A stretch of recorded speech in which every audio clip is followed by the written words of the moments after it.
Hello there once again, people, and welcome to yet another episode of Marvelous Monstrosities and Devilish Designs. We have a lot to be checking out this time, so, yeah, this is going to be a rather big one. I'm going to be basically switching back and forth between the game and the documentation a lot because this thing is freaking massive. Basically, it's like 4 folders worth of modification stuff. Basically one of them's just for the source code, but the other 3 are pretty much mandatory. There's a minimalist installation just to get it working. There's a progress.dat to get all the features working. And then on top of that, there's all these additional model files that are needed with that more powerful progress.dat.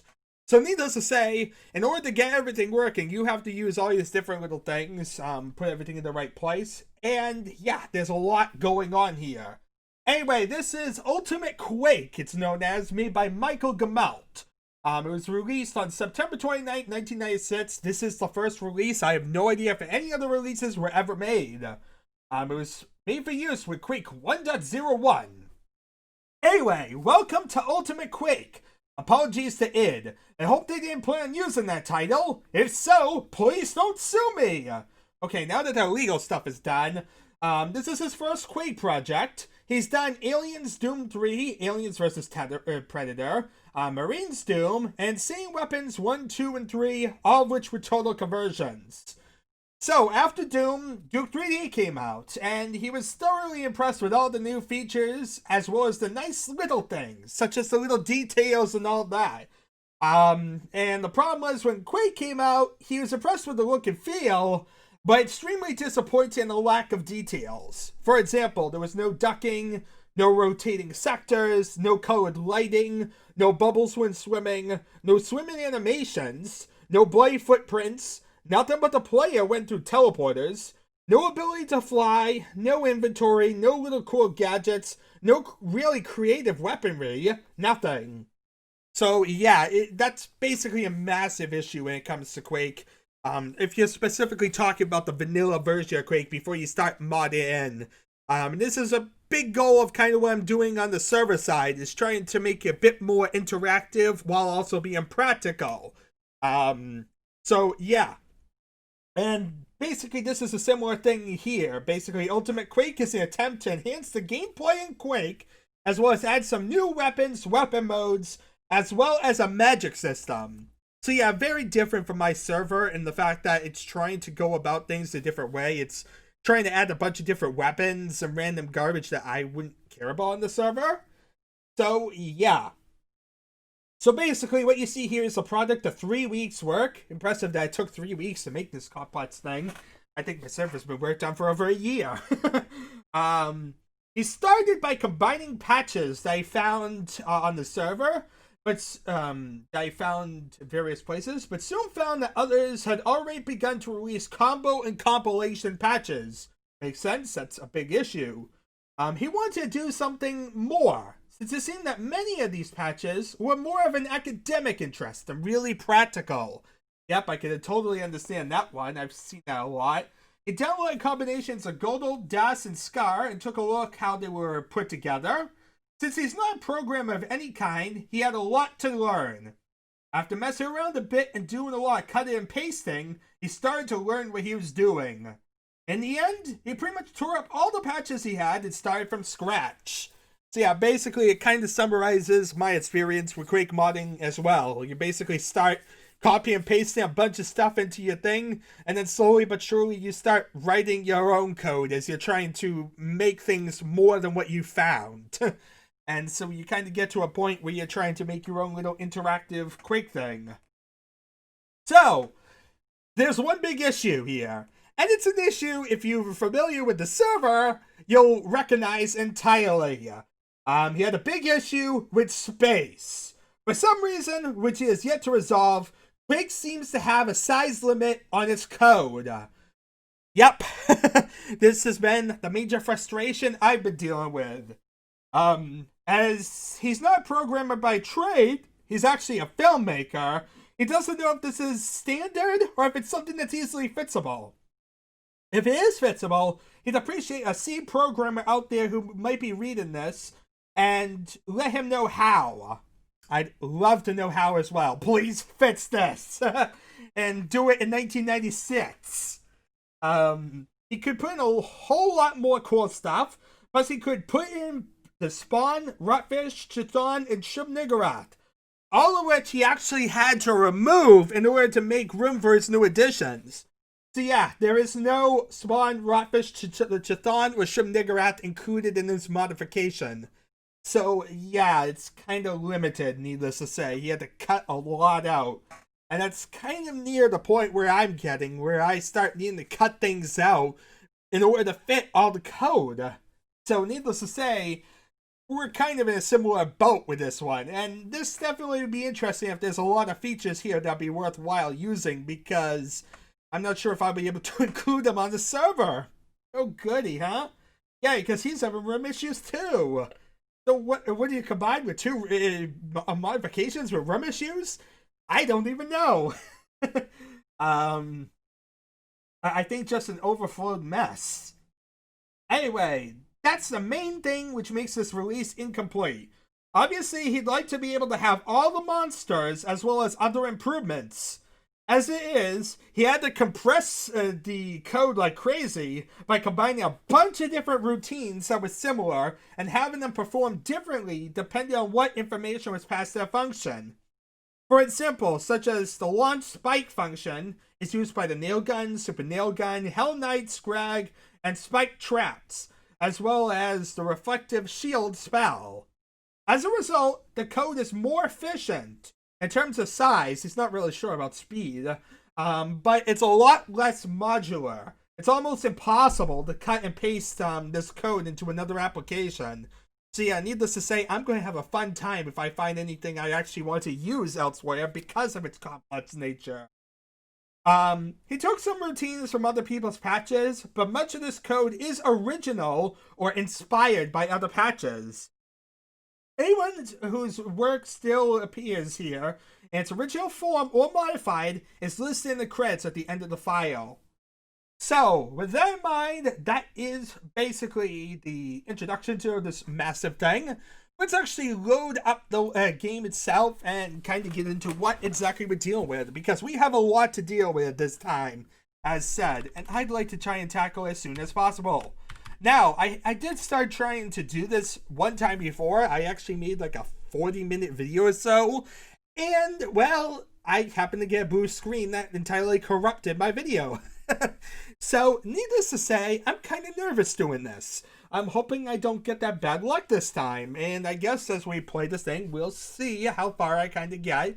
And this is a good test in a way to test the stability. Have I fixed the stability, or am I still getting issues? We shall tell. Okay, so, the first thing when we load into the world, simple enough. You now have the ability to have footstep sounds. I can walk around. You can hear me making a bunch of footstep sounds as I'm moving. Very basic, very simple. Yeah, nothing too crazy there. We've heard footstep sounds to death. These ones sound a bit more muted than other ones, but they're still annoying to me. I don't like footstep sounds. Yeah. So, anyway, we do have some different little mechanic features and whatnot, but in order to do them, he actually included a config file that you could have loaded up, but it would have been rather annoying with my regular bindings. So I'm going to have to look at, like, the impulses and try and determine stuff like that. If I'm correct, impulse 22 is what I care about here. If I type impulse 22, that gives me ducking. Yep, that's just what I wanted. This allows you to duck down, crouch, hide behind things as needed. Yeah, it's basically a way to, like, kind of dodge things. You move a bit slower. You don't have footsteps while you're doing this. So it's a good way to mute your footstep sound. And basically just creep around and shoot things. It's almost entirely pointless in terms of real gameplay, I think. And on top of that, it's not something I really want for the server because I don't like impulse-based things generally, if you notice. Because I find it extra keys that you have to learn and all that. I don't like having to deal with all that. Really, the only thing I like adding for that type of stuff is having, like, extra bindings for the different weapons if you want them. But yeah, even there, I just would use mouse wheel and swap between the different weapons I don't even bother hitting the weapon keys generally.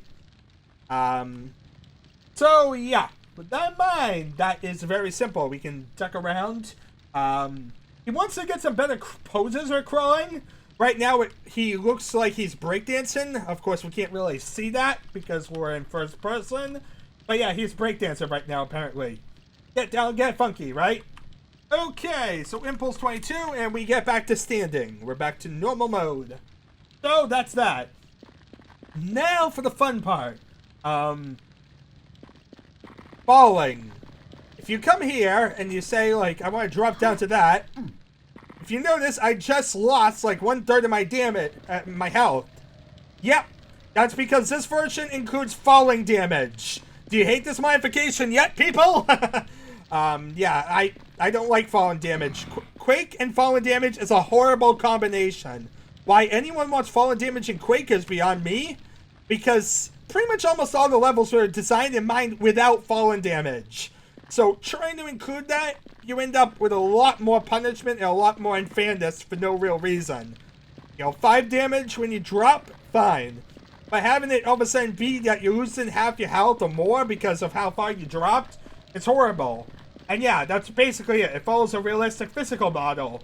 When you fall, you accelerate until you reach a terminal velocity. If you reach that velocity, you're pretty much dog meat. You're instantly dead.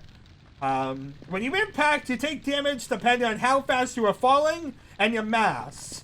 That can, of course, be increased by the increased mass spell or eliminated with a levitation spell. If you duck just before you impact, you can absorb some of the damage, kind of like rolling with it. Also, falling in deep water will absorb the shock of the fall, but not in shallow water. Shallow water does not do such. Yeah, say I bind H to Impulse 22, so that way I can crouch when I'm falling. Let's see. Duck! That still did it. It needs to be almost exactly when you drop. See, I basically absorbed the shock. I didn't get injured because I timed it right. That's basically the mentality there. Now, we have some deep water. What I'm thinking of is DM5. So I'm trying to avoid maps for monsters at this exact second. Really, I'm trying to avoid anything at the moment. Ow! I managed to hurt myself. Let's see here. I just want to drop into the water. Yeah, see, this isn't the best one because you end up getting hurt. This might be lots of different stuff, as you see. We're going to be checking out soon. But as you see, deep water, I didn't get injured from that drop. Fair enough, right? Yeah, not really much fancy there.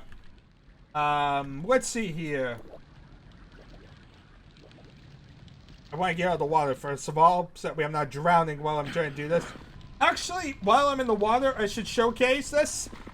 Basically, you have bubbles following you around. You know, basically now you have little fancy bubbles. They do nothing really. They're kind of pointless. I wouldn't really bother adding them to the server because I can imagine it's going to be more code to do. But it's there. It's kind of a thing that's definitely going on while you're moving. Once again, this is kind of like the whole shell mechanic feature. In fact, I should show off the shells. You see, you have shells bouncing off it like normal. You know, I don't like having the shells bouncing. Same idea, I guess, with the bubbles. I mean, the bubbles are behind you, so it's not too big of a deal. But it is still a thing that's kind of like another graphic. And we have enough issues as it is with effects and all that showing. But I don't think I'd bother including bubbles constantly. Or else we'd have like a bunch of issues with the server. Yeah, needless to say, kind of pointless. So, here's where I have to end up showing you guys a bit more than would be ideal for the moment. But I'm going to show off a little bit of what exactly you can do here. So you're going to start the level. You're going to see this grunt. Shoot him. Yep, you get experience points. I have no idea what experience points do. I didn't make it that far. And also you get basically a certain amount of ammo from like the opponents. Basically with that, there's like a set number of ammo for each opponent. Specifically for like ogres and enforcers and grunts. basically they have a certain amount of shells or whatever they can fire. So I imagine this guy kept shooting, he'd run out eventually, right? He has like 20, so let's keep making fire 20 times. Will he run out? And if he does run out, you'll get an empty backpack. Of course, the problem with this is, at some point he's going to run out of ammo, and he's not going to be able to fire at me.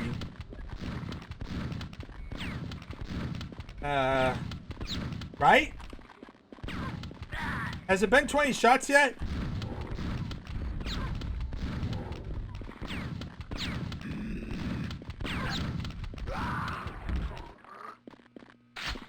Yeah, see, it was empty.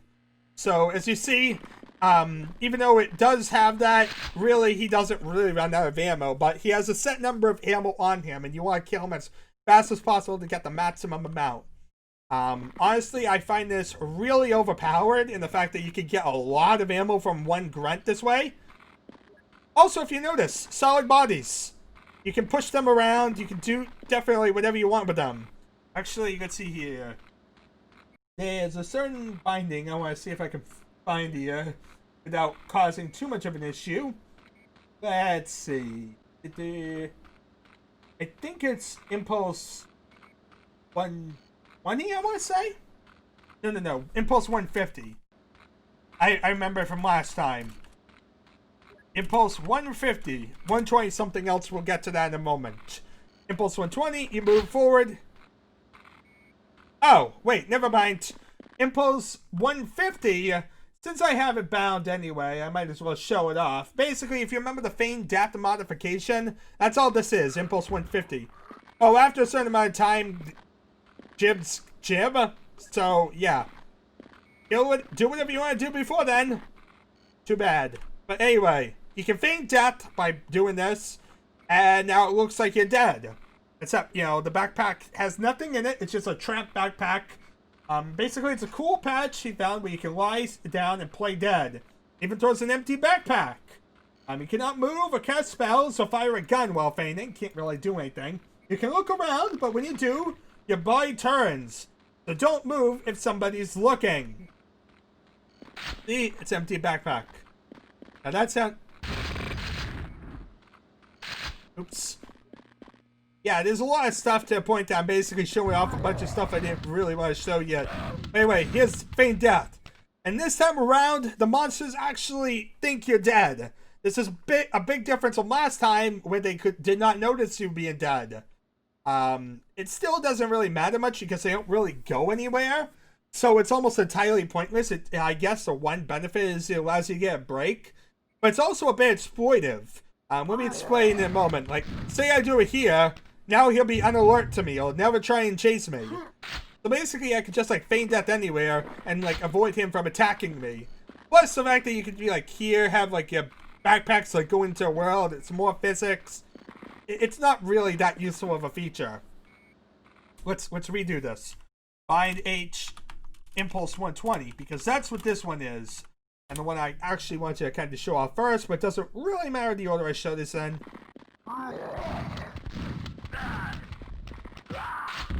As you see, you can kick opponents. Much like the other kicking one, basically you have to be moving forward while kicking for it to work. It's kind of annoying. Basically, anything you're touching you can kick, does a small amount of damage, lets the monsters under your control, and none to heads, so you can freely kick it around all you want. Now, I can hack apart this body. It'll create a head, as you see. Now I can push around the head. It rolls. So it's a bit more annoying than the one on the server, isn't it? Because it pushes you a lot slower. You can kick it. Like that. But that's almost more annoying than ever. Because you have to, like, be touching it exactly to kick it. So it's really more of an annoying feature than anything. It always was an annoying feature. I never really liked it. Heads. As you hear, there was also new jibbing sounds for the heads. So as you see, there's that fancy sound when it breaks apart. That's different from your normal one.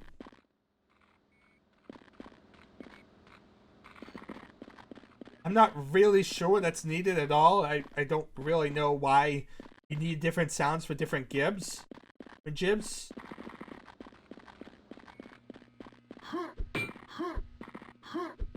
I could hit him, but I guess I can't because... Let's see here. Next thing. Grunt can be pushed around. The bodies can actually be pushed around as needed. As you can see. So I can push them around, do whatever I wanted with it. If you notice, it might be a bit more annoying than the one on the server, because on the server, you could just basically walk on top of it. Here you actually have to, like, jump on top of it. Otherwise, you're getting stuck. But one thing is, when you're on top of the body, you can't just freely jump. That is one benefit to it. But on the other side, it's more annoying because then you have to push everybody around instead of just being able to do. Yeah, see, Yeah,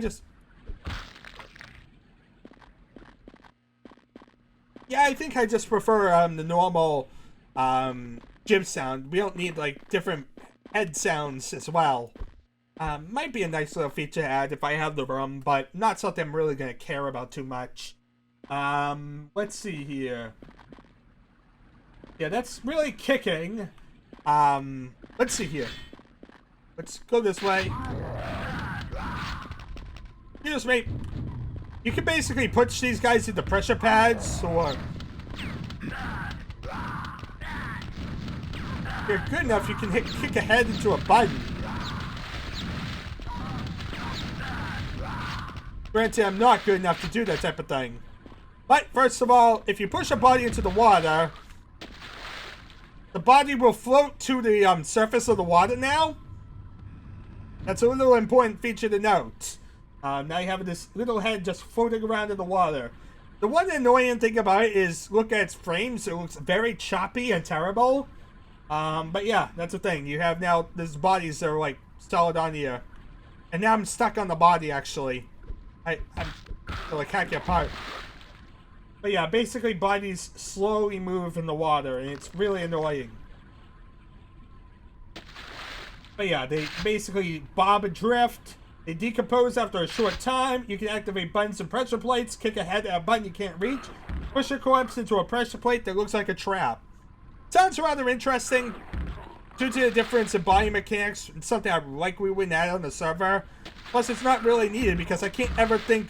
When is a trap ever going to be, have a button right with it that's, like, you need to activate it? How the heck did I just do that? Oh, I think I was in sniper mode. Yeah, there's apparently a sniper mode as well. I guess we'll get to that, too. Yeah, see, there's so much going on that it's hard to, like, just focus on one thing. Everything's kind of intertwined. But, yeah. Let's head this way because I want to show off another feature. But yeah, bodies decomposing, I don't like that. I like having bodies existing as long as you want them. It doesn't affect anything as long as they're kind of there. It's only when they're first generated that really the issue is. Let's see here. Pushing things, like I said, more annoying than just being able to just walk on top of them. I kind of prefer that. Other than that, let's see here.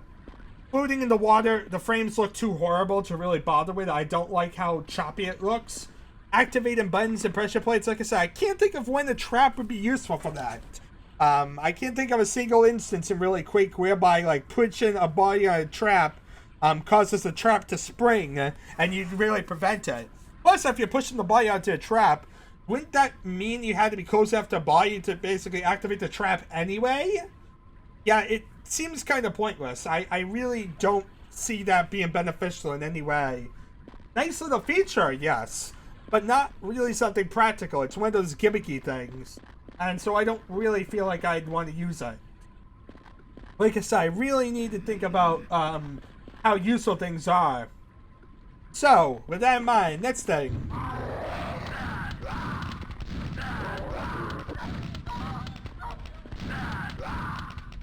Did the dog bite me? Not sure if the dog bit me. Uh-oh, here's a dog. Here's a dog, people. I think dogs can bite corpses. No, they're getting stuck on it. He's being stupid. Ow! Let's see, let's run back. I should hopefully have gotten injured from that. Yeah, apparently this doesn't count as such. We'll worry about that feature later, but yeah, Rottweilers do not count as a feature I want to showcase there. Doesn't really matter too much. But basically, the radioactive containers you can push around as well. You can push them very slowly. Rather interesting little feature to have it being able to move around, for sure. But one big problem. Let's try and push it, like, say, on top of this little edge here. And you'll understand what I'm talking about. Have to move it slowly. It's rather clunky when it's moving upwards, as you see. You can't push upwards, kinda. But yeah, it's really annoying to try and get anywhere. And let's try and do it on the side with the enemies. And I'll show you exactly why this type of thing isn't really practical. Because we have a set of stairs there. Now think, where is the radioactive containers in Quake? I'm trying to think of a single one that would be practical to actually be able to push around. It'd be a nice feature for sure. Nice little gimmick. But in order for it to really be useful, it needs to have some practicality. This is like the best practicality I could kind of find. Hey, we had like an enemy around there. We're almost stopped. But yeah, see, it's like trying to push it the way you want it to go. It's so counterintuitive. That, yeah, it doesn't really help me much. I can't imagine much of a use whereby, like, actually pushing the radioactive container be useful, because the AI is just going to shoot you as you're pushing the radioactive container. So needless to say, it is more of a con than a plus most of the time. And most of the time, it's so slow to move around, so counterintuitive, that, yeah, I just can't see a benefit to pushing around radioactive containers. Like I said, maybe a nice feature to have if we had unlimited room. But with the amount of room we have, and the fact that it's probably based on the body code, which means you'd have to have the whole pushing bodies code in there, I just don't really see it being that practical. Okay, so let's see here. That's that one. Let's go to another map. I want to get to like E4 M4 or something. Lots of errors because of rotfish and spawns and all that. But basically I want to get attacked by a fiend. Why? I want to hit me. Now I did get 100 health. It's going to take a while, but let's kill him in the meantime. Okay, fiend is dead. Now my health is run, decaying. Fair enough. Here, kill this frag. And there we are. As you notice, my health is still going down. This is another issue. Basically, it's called melee wounds. When the wound is received in battle, if it's melee, such as from an axe, sword, chainsaw, or claws, you'll basically continue to bleed. If the bloodless drops the monster or creature to 0, they will die. Healing boxes will close these wounds. So now I've been healed, I won't be bleeding to death. Otherwise, yeah, I would basically just die from the fiend. I'd say I got killed by a fiend, nothing really fancy. Yeah, side effect is that a charm monster who bleeds to death may turn on you just before it dies. Comes of its senses or something. It's kind of cool. But yeah. Basically, it's another annoying feature we really don't need on the server or really anywhere. I don't know why anyone would think this is a good idea. To have a melee creature constantly causing damage. I mean, the one thing that is beneficial is, if you remember, there was a spider, Willy the Spider, and the one thing was that his poison effect never worked right. This probably means I could get the poison effect to actually work. As you see, with, like, poison, this is exactly the type of mentality that the poison effect was for Willy the Spider, actually. But the one thing about the whole Willy the Spider route, I don't like the idea of poison in the game.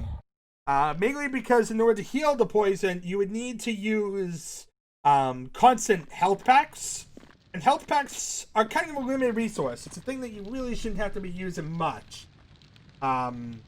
Yeah, needless to say, it would be more of a hassle than it's worth. Trying to walk on health packs, healing, and all that. Trying to heal up. It just would be it would get in the way more than any type of beneficial thing. Say I walk in like a health pack, and then you only have like 5 health packs or something like that. Now you have to worry about healing, and then you have to worry about every single time you get bit by a spider. Yeah, it just doesn't feel good. I like the idea of paralysis. Paralysis is sort of like a functional based thing. It could be based on like a certain amount of time or something like that. As opposed to a consequence based thing whereby you need to like fix it using some sort of state or something. But yeah. Poison, maybe time-based could work, but I don't know. I feel like time-based would even mess with like 100 health because of the rot of 100 health. It just, I don't know. I don't like the idea of poison really for the spider.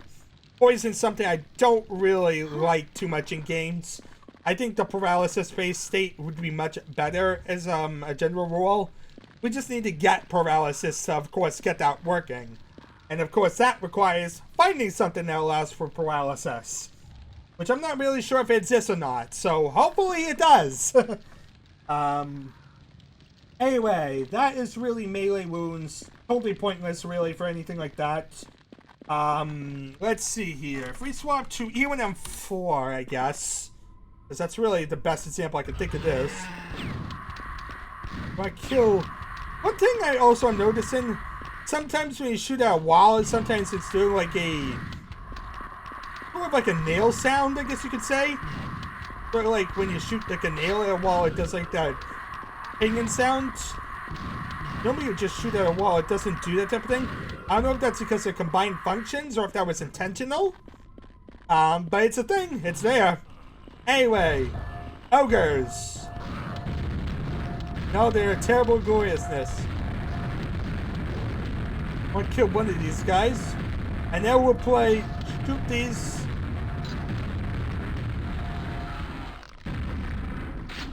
Now, where's the ogre? I want to land on him. The ogre's running out of ammo, is trying to chainsaw me constantly. So, yeah. Let's try and drop on him. This is probably a bad idea, but you can jump on top of the ogre. Look at this. Yeah, this is a horrible decision, people.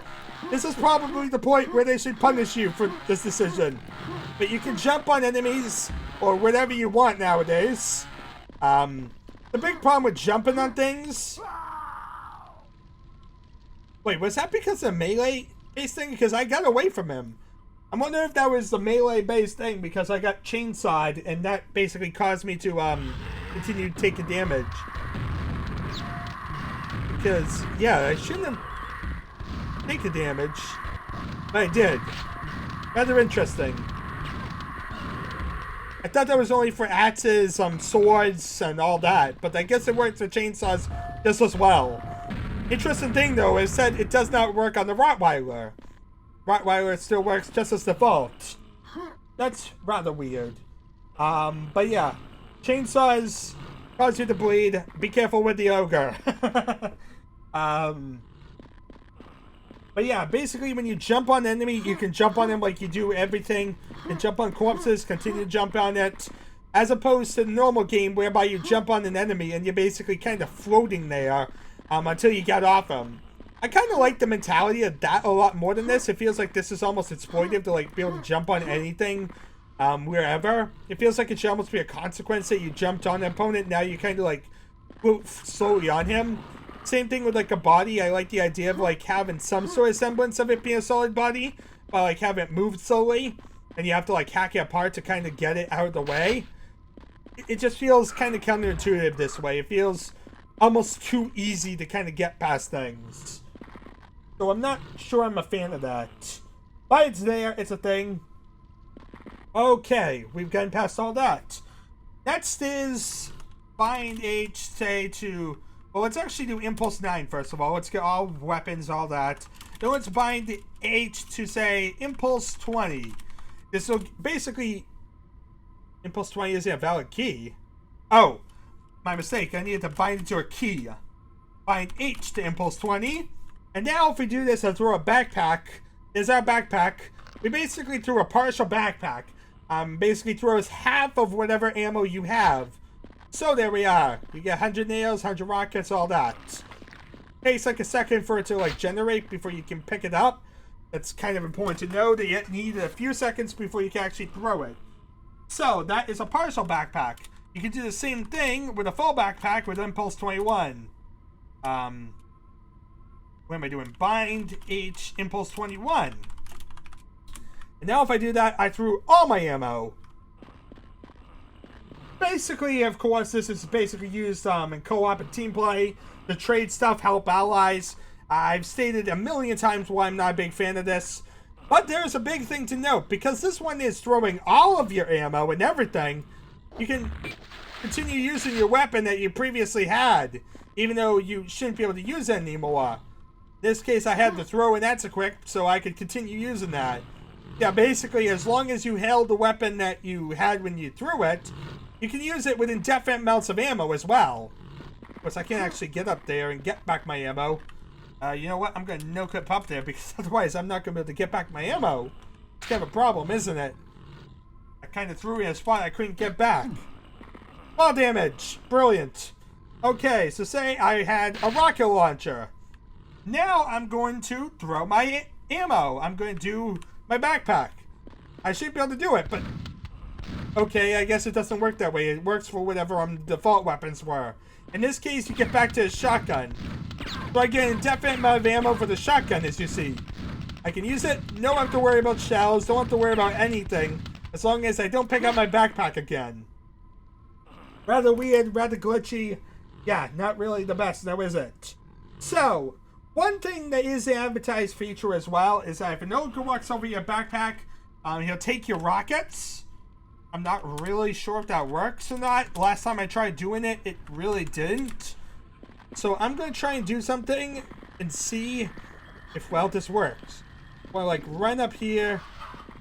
Say, like, we have it about here so that way it's enough time for the backpack to generate before the ogre walks over it. Come on, pick up my ammo. I don't think he picked up my ammo, people. As you see, he kind of didn't do anything with it. So that might be because he had full ammo. I'm not sure. Let's see here. Another thing to note, the ogres are now a lot more accurate. They can aim and account for a height distance. I think it's better than the previous one I had. So I think I might be swapping over on the server, so that way we have better ogre accuracy.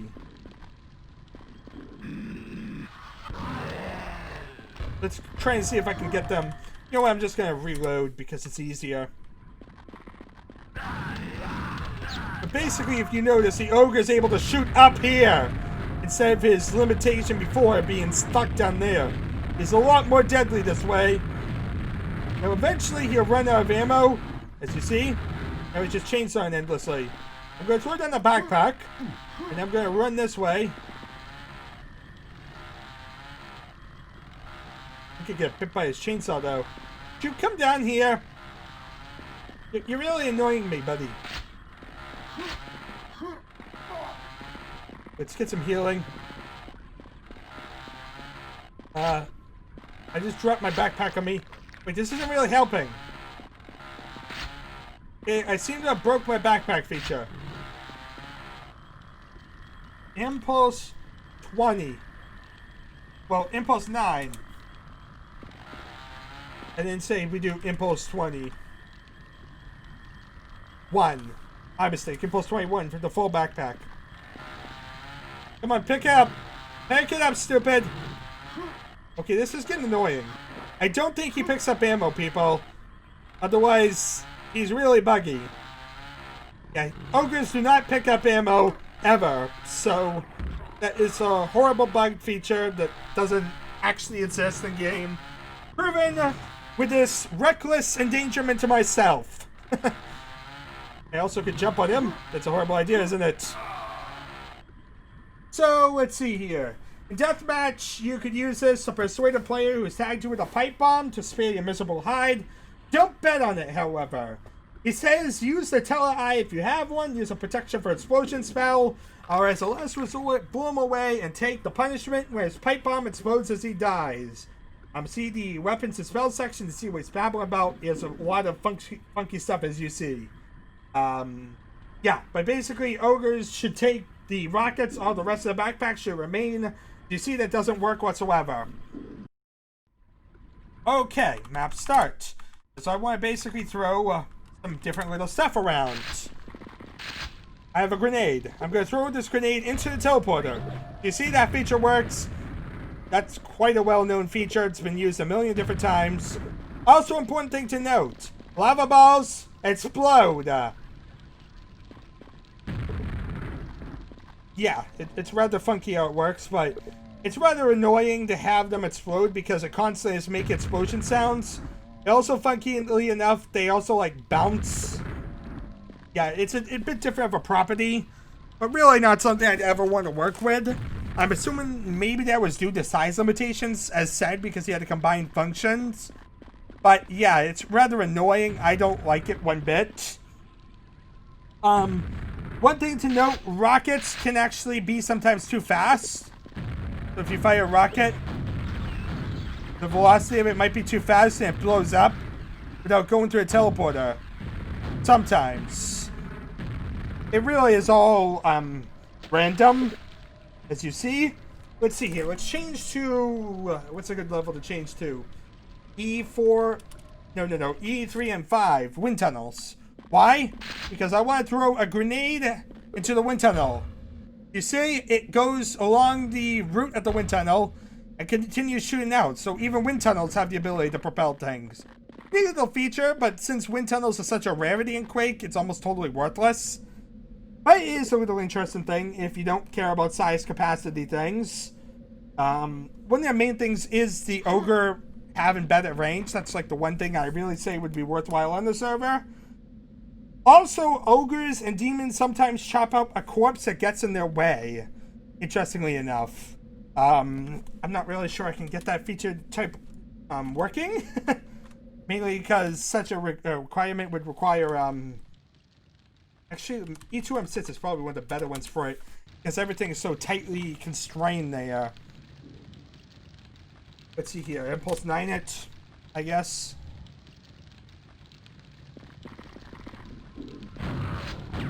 Now we double barrel shotgun it. The fiend just ripped apart the body trying to get me. That's the thing. He mostly just aggroes, whatever to kind of get to you. But he can chop up bodies, as seen, to get wherever. Also, as you see, it's very easy to crash the game. Yeah, that's kind of a big part of the problem now, isn't it? Isn't that brilliant? Yeah. Hello there once again, people. Basically, this is part of the same video, I'm assuming. But yeah, basically, I'm going to have to continue where I left off last time.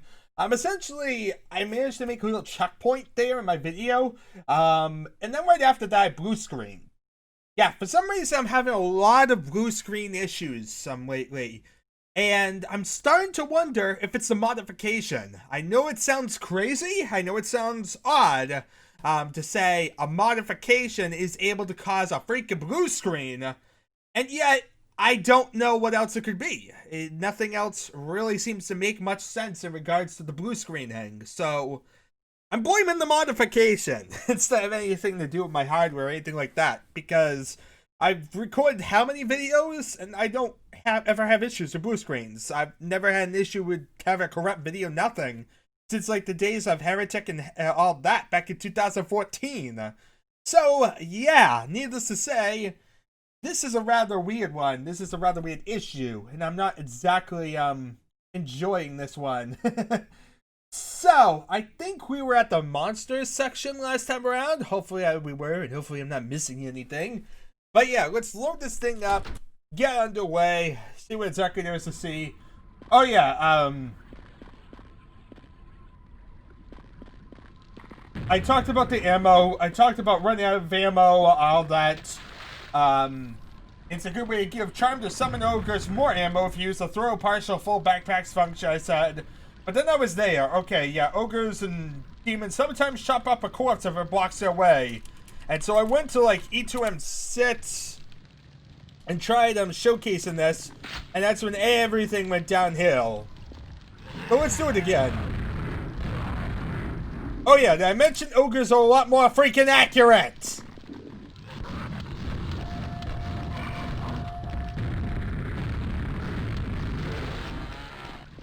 Okay, you hack apart that corpse. I want to see you hack it apart.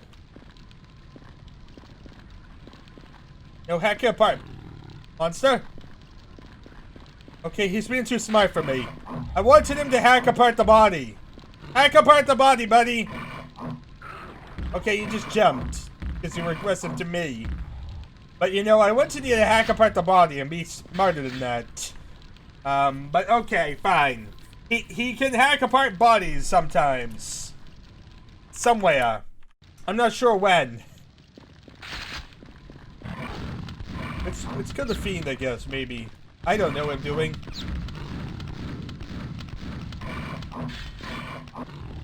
He'd squeeze me, sir. Come over here, ogre. I want you to blow up something. Or hack apart something. Of course, probably by the time you get across this freaking corner, he's going to be decomposed. But that's beside the point. Did I mention how much I hate ogres? This guy doesn't want to come over here. Hack apart the body, buddy. Yeah, you're really not going to do this, are you? There he is! Oh wait, no, he just ran out of ammo. Just when I thought I could actually rely on him. Okay, well, in any event, monsters will try to float to the top if they fall in water. I think actually that's where I was going when I got the blue screen, wasn't I? You know, maybe that's what's caused that blue screen. Monsters in water. I know it sounds stupid as heck, but at the same time, I think both times I was testing the monsters in water feature, so I'm testing it now.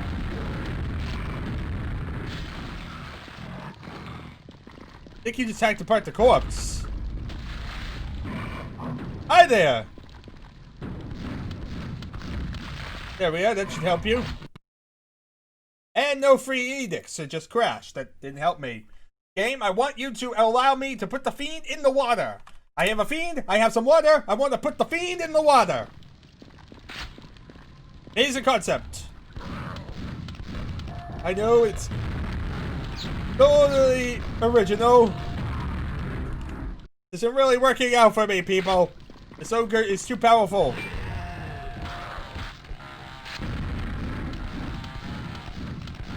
Could you stop trying to kill me? I want to put the fiend in the water. I'm going to put the fiend in the water, everybody. That's all it's about. It's simple. It's basic. Where's the fiend? I want to put the fiend in the water. I have a sword, and now I'm going to die because I got bit by a sword. I need to grab the health. And I crashed because Death Knights. I just wanted to put a fiend in the water, and I seem to not be able to do that stupid thing because reasons. Reasons are beyond my control, people. I had one simple goal in life, putting fiends in water. I don't know why I had this goal, because they advertised it as such. See in the amazing feature? And I'm a sucker for being advertising things. I didn't know what they were talking about. Quick to the healing! Or the wounds kill me. God, this is terrible. Where is a fiend that I could drop into the water without things around it that's going to make it hard to put the fiend in the water?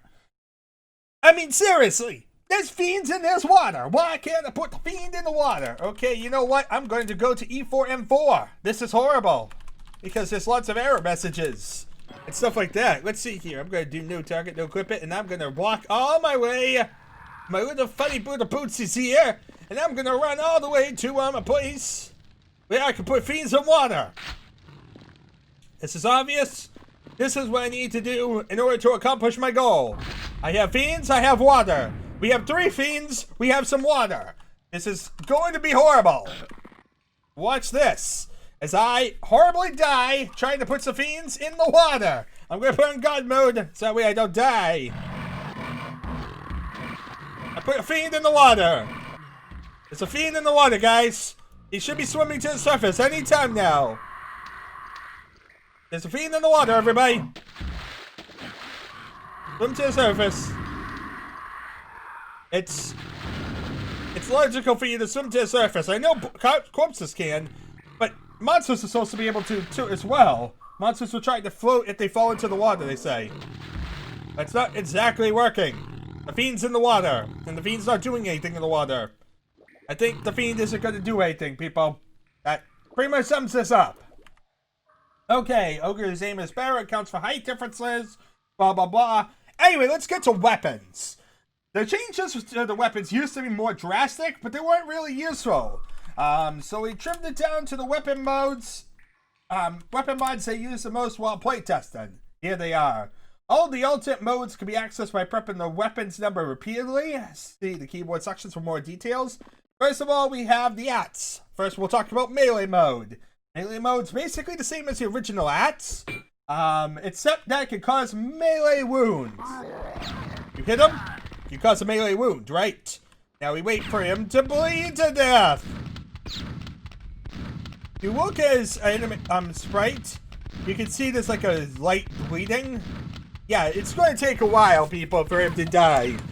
This light bleeding is kind of horrible, like that. Yeah, this is almost entirely impractical in any sense or any way. So yeah, let's see. So far today, we've seen fiends that are unable to swim out of water.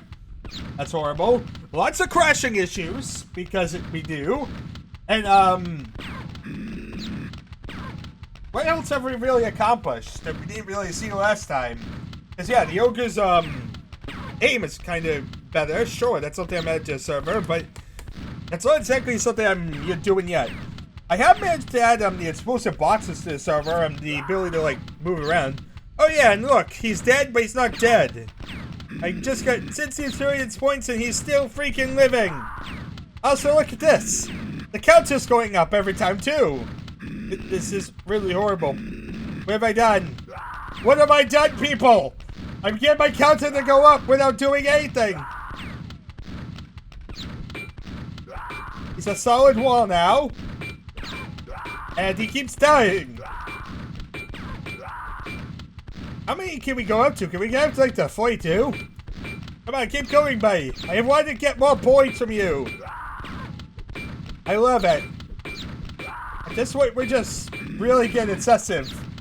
Hooray for a horribly broken enemy. It keeps giving me experience points. The lesson here is don't make him bleed to death when this happens. I think if I move out here, last time around he died actually. Yeah, for some reason when he sees you, you're able to like kill him permanently.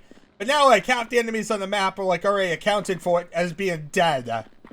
Yeah, thanks a lot, buddy. 1 enemy, 16 enemies in total. So, that is that one. Anyway, we also have the throwing axe, which you probably have seen my axe that you clicked at something earlier. But yeah, basically, you can throw an axe, and when it hit, it would fall to the floor. You can also throw it, and it becomes like a boomerang. Yeah, you toss it, and you can grab it back. Also, it flames a lot. Now, this thing is highly unstable. In fact, I'm kind of scared this is what causes my blue screen of death. Because this thing is freaking unstable as heck. But yeah, you like toss it like an enemy, it like sets them on fire, and now it beckons to me and tells me where it is. Yeah, you could get 100 of these axes in the original patch. In this one you only have 1. But yeah, in this one it goes, it's on fire. When it hits, it knocks the target backward and sets them on fire. After hitting, the axe returns to you. If it can't find you, it falls to the ground. If you can't find it, but you're within sight of it, it will glow and hum, and you'll get a message saying that it's beckoning you. As you see, after so long, it magically returns to you. After 33 messages, specifically. If you're able to find the ads, but, you know, you keep getting the messages or whatnot. So, yeah, that's kind of a convenient way to kind of get it back. Anyway, you only get 1 axe. When you throw it, you can't use the axe. It switches to a shotgun. However, if you pick up another player's, you can throw 2 before you switch to a shotgun. Conversely, if another player finds yours, it's gone for good. Yeah, that's basically that. Very simple, very basic. Okay, so let's switch to the shotgun. We have the basic shotgun, which is a shotgun. Nothing really fancy there. But we also have what's called sniper mode. Basically, it's your sniper rifle in this modification. Yeah. You can basically peg someone from a great degree of distance. I'm going to use my mouse 3 zoom mode. Use that binding or whatnot I usually have.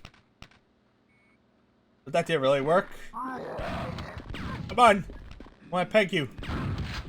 You see, it's really freaking powerful. It costs a couple shells, 4 shells in total, actually. But yeah, basically you can peg someone from a great distance with accuracy and quite a bit of damage. I highly prefer the sniper rifle I already have on the server. This one seems a lot less accurate. Seems like it's offset a lot. And it feels more like a big blast of a shotgun than really anything that's actually like an accurate sniper shot. But yeah. It works very well with the zoom-in mode that's included with this server. Even though, really, as you see, I have a zoom-in mode. It isn't really working that well. Be warned that the crosshair's a little off. The true aim would be a little below and to the right of the crosshair. Yeah. Each shot requires 4 shells, and there is a noticeable reload time. Yeah, it takes a few seconds for it to reload before you can fire it again. Okay, let's get all the other weapons. We have the double-barreled shotgun. It's just a double-barreled shotgun. He considers it a well-balanced weapon as it is, so there's no changes to this weapon. So yeah, still the double-barreled shotgun we know and love. Okay, next we have 4, which is the fireball launcher. This is a new weapon or whatnot here. The nail gun is actually weapon 5 with the super nail gun. You can swap between the nail gun and the super nail gun. You can toggle between them. He hasn't figured out how to move the nail gun picture on the status bar to the weapon 5 position, but he plans to have the status bar picture toggle with the weapon. So yeah, that's basically that.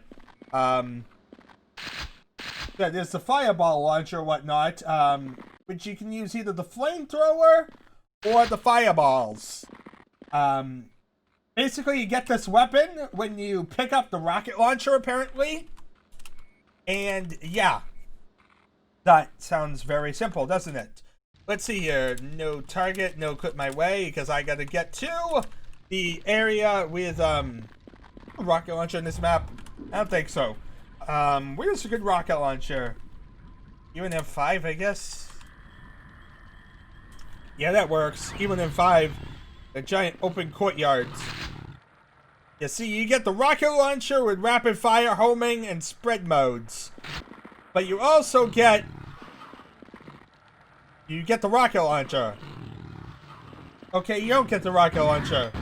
They lied to me, people. You don't get it with the rocket launcher. That's good to know, right? Totally. I got ripped off. Let's change level to... What's a good one with the grenade launcher? Even M3, obviously. Let's change level this one. Grenade launcher with firebombs and flamethrower with fireball modes. Yeah, it's a grenade launcher that actually allows you to get the weapons. So yeah, now I have the flamethrower and fireballs and all that. So, Impulse 9 it. I just want to get all this. And here's my flamethrower. Let's see how the flamethrower works. It's probably going to work a lot like the Atswit's fireballs, except now it's a weapon that generates it. As you see, it just sets things on fire. Sets things on fire! You can just shoot a wall of fire forward. It seems to cost some cells, it looks like by the image. It's actually costing shells, which is really awesome because shells are everywhere, so you can use the flamethrower a lot. I mean, it makes sense because the axe basically does the same thing. In fact, I'm not really sure what the practicality of the flamethrower when you have an axe that does the same exact thing and is a lot more freaking powerful because it's going to hit it with the axe as well. Yeah. Kind of weird. Also, if you like just keep holding the axe, you get this animation. I don't know why it's doing this, but yeah, you can basically get a weird stutter before you fire it. So that's that one. Very simple, very basic, right? Anyway, that's a flamethrower. We also have fireballs. I'm assuming this is going to be a lot like, what you call it, Chiton? But yeah, this is the 4th weapon. Uses 2 cells per shot and has a fairly short reload time. This weapon fires a flaming ball of lava at your enemy. You can see here. Kind of like a lot like Chiton's projectiles, except it's freaking homing, isn't it? Yeah, it bounces off things, it's flaming. It costs 2 shells. Yeah, this is a lot like the lava balls we saw at start. In fact, it's probably the exact same function that's used for them. But yeah, they're flaming and they explode. They're freaking evil, it looks like. Let's use it on some stuff and cause the game to crash. Because obviously it will.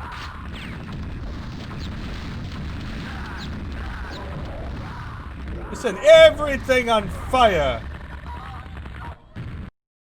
Devastating. Okay, that's that one. This weapon fires a flaming ball of lava. It has a fairly short reload time. It fires 2 cells per shot, but it's actually shells. If it misses, it sits on the ground and eventually explodes. If it hits them, it sets them on fire for a short while and may kill them. Okay, let's see here. Next we have the grenade launcher, of course. We have the regular grenade mode, which is still the grenade launcher. And then of course, because this is a modification, and every modification has it, the pipe bomb fire mode, which actually uses the same mesh that we've seen in like SG3, I think it's called. But yeah, basically you have a pipe bomb. And you have 2 keys to arm and disarm the pipe bomb, but of course I don't know the impulses for that. I think it would be 60 and 62, based on the fact that it's most let's see here. It looks like it's going to be 63 and 62 actually. But yeah, similar. But yeah, the sprite looks like the one that you've seen in SG. Yeah, you have the pipe bomb one, similar to what you see in Duke 3D and pretty much every other modification ever made. So you throw the pipe bomb, it has that green little pipe bomb, and then you hit it with, say I want to disarm it, I do impulse 63, pipe bomb disarmed, pick it up. Now I can run over there and pick it up. There we are, I can pick up my disarmed pipe bomb. Now if I want to activate the pipe bomb and blow it up, then I can press impulse 62 and it'll blow up. Boom, baby. Also, you can stick it to opponents or anything else. You can tag it to anything you really want. Also, this is going to be horrible. Also, when you bounce at enemies, it seems like it has a tendency to blow things up. Maybe. Impulse 62 it. And now we just made everything boom. But yeah, very simple, very basic. If you hit someone with a pipe bomb directly, to stick to them, and you can set it off and disarm. The pipe bomb will disappear and reappear in your ammo inventory if you disarm it. Note that disarming a pipe bomb will disarm the nearest pipe bomb only, but detonating them all will detonate them all at once. When you die, all your pipe bombs will go off. Oh, that didn't really work well, did it? Only one way to test this.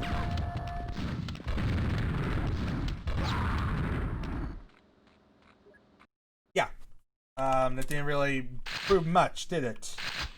Because, yeah, it's like half the time it just explodes. It seems that if they shoot it, it explodes, and that's the idea. Makes sense? You see, it explodes and kills everybody. So that's that one. Simple enough. And, yeah, people can shoot pipe bombs, it seems. Let's see here. Can I shoot it when it's on the ground? That'd be interesting. Pipe bomb. Now we shoot the pipe bomb. Yeah, it seems like we can't shoot it, but enemies could when it was in the air. That's a regular grenade! That's a regular grenade!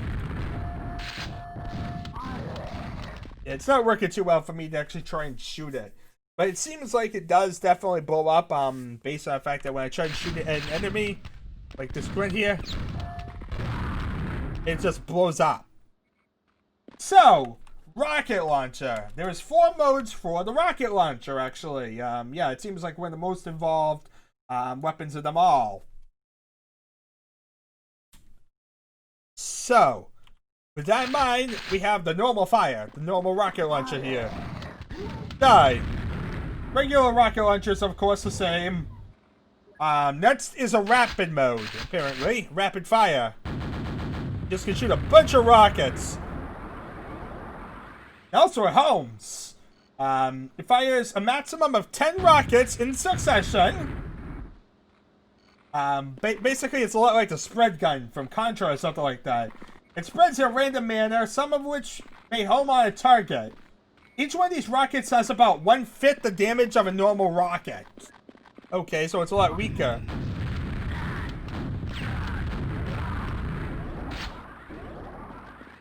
Sounds spooky, though. So, yeah, that's basically that one. Anyway, that's that one. Next, we have our spread mode, which basically fires 5 non-tracking rockets in a spread in random fashion all at one time. Very explosive and very deadly. Basically, each one of these rockets does 1/5 of the damage of a normal rocket, so it's very similar to the last one. It just doesn't home, and you can't really control how many you're really firing. It's kind of pointless, isn't it? Anyway, the final mode is the home and fire mode, which is basically your normal home and missile, like every other one, but you're guaranteed that it will home in on a target. Like this. Of course, it costs 10 rockets each time you fire it because of how powerful it is. Yeah. Basically, home and rocket will lock in on a target and track it until it detonates. If it doesn't hit a living target, it will attach to a wall and wait for a target to appear. Yeah, see, it's sitting right there, and it's waiting for its target. Let's say we have it, some grunt charge through that wall. Hello? You see, it was just waiting to kill him. Hey, cheese!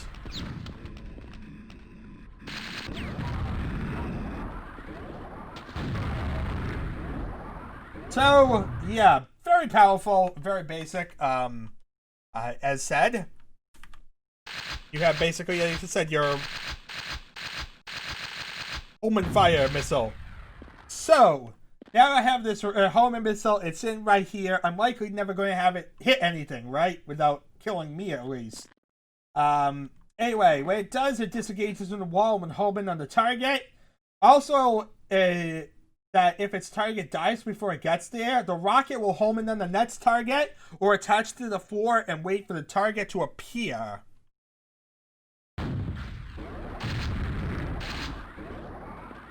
Yeah, so it's very, very powerful.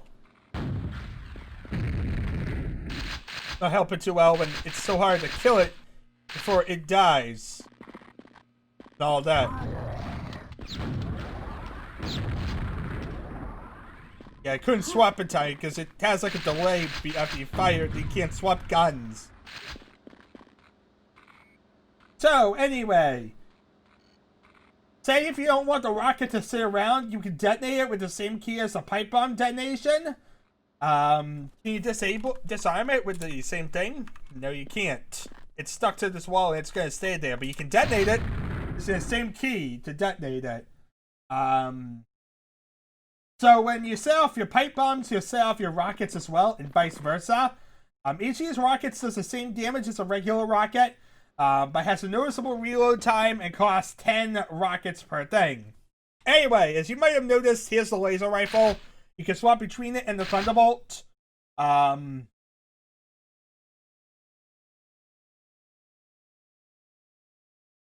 Say we have it like in the Grizzly Grotto or something like that. That's a good level to test this out on. Oh yeah, fallen damage. Is that fun?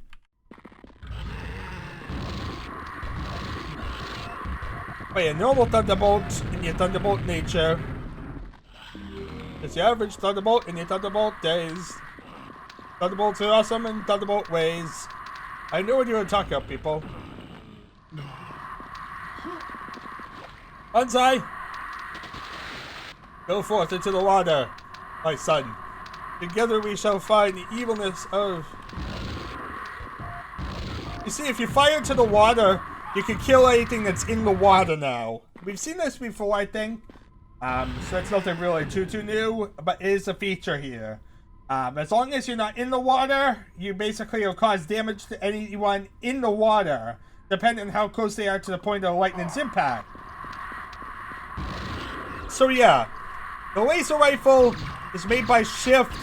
It's considered a great addition. Yeah, it's basically the laser rifle that we've seen quite a few times and whatnot by now. He basically changed it so it fires more rapidly. But that's about it, aside from condensing the code. It's a great little rapid-fire weapon and a good alternative to the Thunderbolt. So that's really all weapons, people. Amazing, right? But yeah, we finally made it through the weapons section. And yeah, that actually brings us to the very complex, convoluted, whatchamacallit? The whole complex, convoluted magic system. Yeah, goody. So yeah, the magic system he implemented works on a mana experience point system. Each spell you cast requires you have a certain amount of mana. There are 9 spell levels, and 5 spells per level, for a total of 45 spells. Each spell requires a higher amount of mana than the previous spell. There are some exceptions, as noted in the spell descriptions. But yeah, each one's going to be more powerful than the last, essentially. Makes sense? And we can do a lot of fancy little things with them, therefore. The amount of mana is deducted from your mana when you cast a spell. Your mana constantly regenerates at a rate of 1 mana a point a second.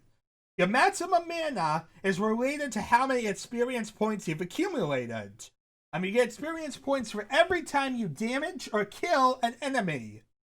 You also get a bonus for jibbing the enemy. Each of these values depends on the difficulty level you're playing.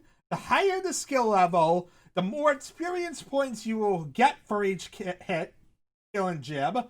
If you play on the lowest level, you get no experience points, which means you'll have no magic. You also get an experience point bonus for finding secrets. Very interesting and very powerful, huh? You can at any time show what spell you have selected, the spell level and number, the amount of mana it needs, and how much mana you have, and how much experience points you have by pressing the / key in this config. But that is, of course, going to be set to Impulse 53. That is important to know. And also, it looks like I can toggle between them using Impulse 51 and Impulse 50. So that's as well important to know. But yeah, Impulse 53 tells me what spell I currently have. So, heal light wounds, mana near 24. I have 0 mana currently, and I have 0 experience points currently. So that's a very important way of knowing everything. Impulse 53, because that's the main one I'm going to be needing here, is to see how much experience I have and all that. But yeah, this makes it into a very complex RPG system now, doesn't it? Yeah, this whole thing is not really going to be useful at all on the server, but it is an interesting thing to check out. It's different. We have seen the magic spell system before, but this one seems a lot more involved, especially because of experience points and all that. Yeah, so the weapons, none of them really are anything I would use on the server. We already have a laser gun that works better and a sniper rifle that works better. And none of these have any world models, so that's kind of pointless. So yeah, really let's focus on the spells, which is also going to be worthless on the server, but it's an interesting little gimmick at the least. And like I said, I'd love to at least mess around with it. So anyway, as said, we basically are right now having the weakest of all spells, which is heal light wounds. Yeah, as said, you can cycle through the cells with Impulse 50 and Impulse 51. Yeah, and cast a selected spell with Enter. That's actually probably important to know. What is the spell casting spell? That would be Impulse 52. Good to know. I should probably bind that one as well. Bind J Impulse 52. So that way I can cast the spell as needed. Now, right now I can't cast the spell because I don't have a mana. But that's kind of the idea here, is I have the spell, have mana, all that. The effects of the spell are normally temporary, with the exception of spells of this nature: heal and armor, summon, charm and resurrecting, dispelling, mass increasing, and suffocation. Also, the dog stay spell is permanent on monsters, but lasts 2 minutes on players. For the charm and flesh to stone spells, there are 3 classes of creatures that each level of the spell will affect. There's animals such as the Rotfish, Rottweiler, Spawn, and Fiends. Persons such as Grunts, Enforcers, Knights, Hell Knights, and Players. Monsters, this includes the previous 2 classes as well as Ogres, Scrags, Zombies, and Shamblers. There are also mass versions of the spell that work on all classes. Note the mass versions of the spell will work on as many creatures in your line of sight, depending on your mana level and the hit points of the affected targets. Keep in mind, though, that you cannot have more than 10 monsters under your control at once. Either through Charming, Summon, or Resurrecting. You start off with no experience points or mana unless you're playing Deathmatch, in which case you're going to start off with 900,000 experience and full mana. Yeah, say I'm on here, I have 900,000. But say I swap back to this, swap back to this, I'll have no mana. Well, I have 0.9 mana. That's broken. I kind of broke it, people. There we are. Okay, so now we have 0 mana. So let's try and get some mana. Let's try and get 24 mana at least so I can showcase. That gave me 144 points, so we have plenty to work with here. Heal Light Wounds. Basically, it'll give the caster about 25 points of health to a maximum of 50 points of health. Also covers any bleeding melee wounds, so it's another way to basically heal us instead of just like a healing kit. Plus, it can give us up to 50. Yeah, we also get some bonus from secrets there. That's good enough. Okay, so now if we heal, I don't have enough mana. Curses! I thought mana goes up to my experience points. But my mana is only 0.8. That's a problem. It's a major problem, actually. I need 24 mana. Yeah, this is going to take a while, isn't it? Because I have the experience points, but it takes a while to get the mana. A lot more than I thought, actually.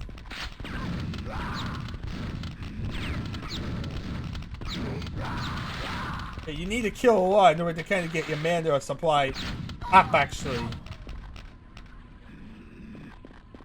You see, I only have 2.0, I need 24. Yeah. Just so I thought it was good to have this magic system and you were going to have like the ability to do it a lot. Now it turns out that you really don't get much. Like, yeah, right now I currently only have 2.6. All that said and told, I still only have... I could try and make some things like burn or something like that. See what I can do with the jibbing. Yeah, that's for experience.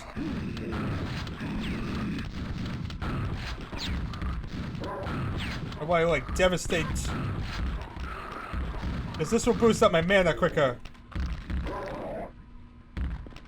As you can see, I have now flown to 9.1 mana. I'm just jibbing everything outright.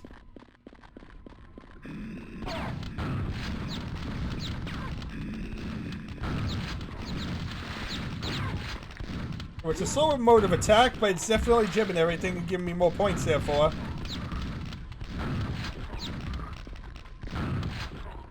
How many points are we up to? We're nearly there, people. You know, as you see, jibbing things is definitely the way to go. It's highly wasteful, but it's definitely the way to get my ammo to 24. At 22, nearly there.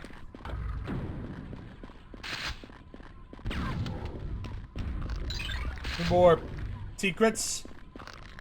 Nearly there, but still not enough.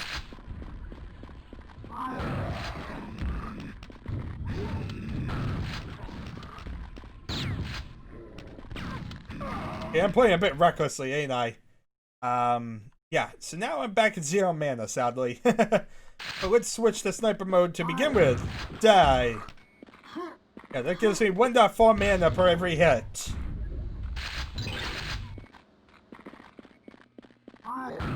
Let's just go around shooting things, because I want to be able to heal my light wounds. Yeah, this magic system seems a lot more annoying than originally kind of thought, so that's kind of the problem here, people.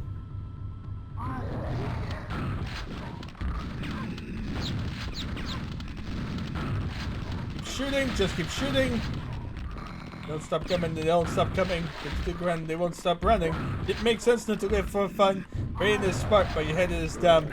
So much to do, so much to see, so what's wrong with it taking the back streets? Never know if you'll grow. You never shine if you'll glow. How many is that? 15.4. We're getting there. There's some shells because I'm very, very wasteful at the moment. Give me points. Just want to like get the enough points to do its spell. It's horrible. I can only imagine trying to legitimately get like more.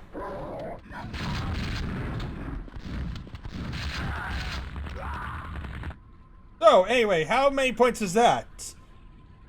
I only have 21.5 currently.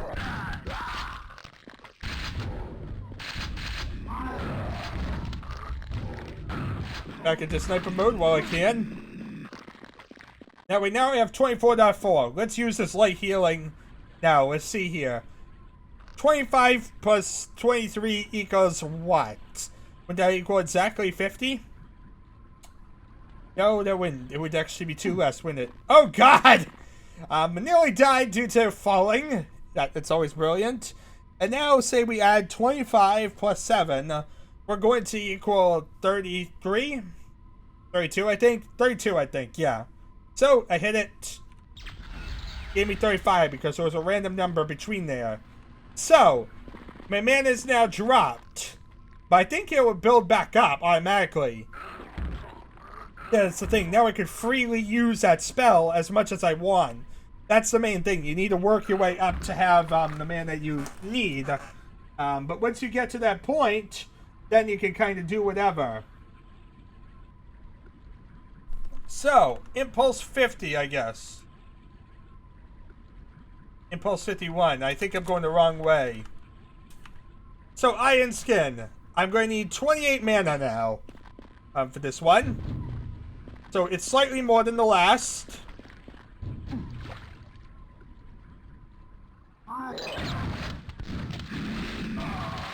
Oh god, I lost all of it. That's the hard part, is that it's like, takes so long to like build up. But the good news is once we build it up, it will be built up. You know, because then I'll be at the next level and have all this points. And that's exactly the point. I'm trying to rack it up. That way I have the ability just to cause this much damage. Whatnot. Whatnot have you. Before that's set.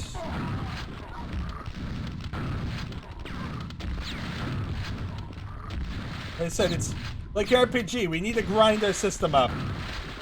That's the strategy here, people. We need to grind.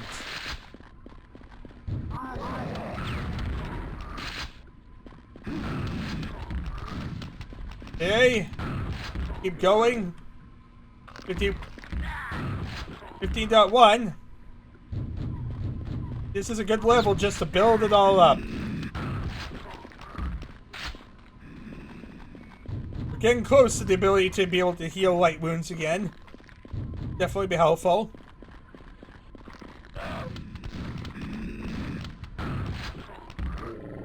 That much.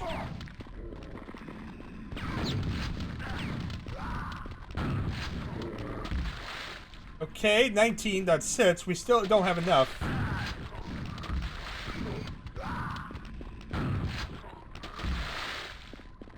Okay, we're nearly there though.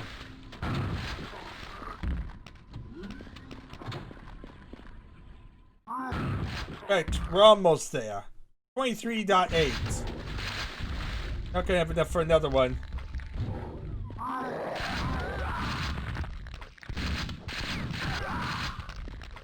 Okay, there we are. 24.1. Now we have the ability to heal. I might as well use the spell since I'm going to need to build up a bit more. But yeah, basically now I have the ability to use the spell whenever I desire. Well, I guess I have the mana, of course. So, say now we do Impulse 50. Well, let's bind minus to Impulse 50. Bind plus, well, equals to Impulse 51. So we have the ability to toggle back and forth. So, currently I have 24 dot sets. I need to get to 28 to do the next spell. But there we are. That only gave me 10 health.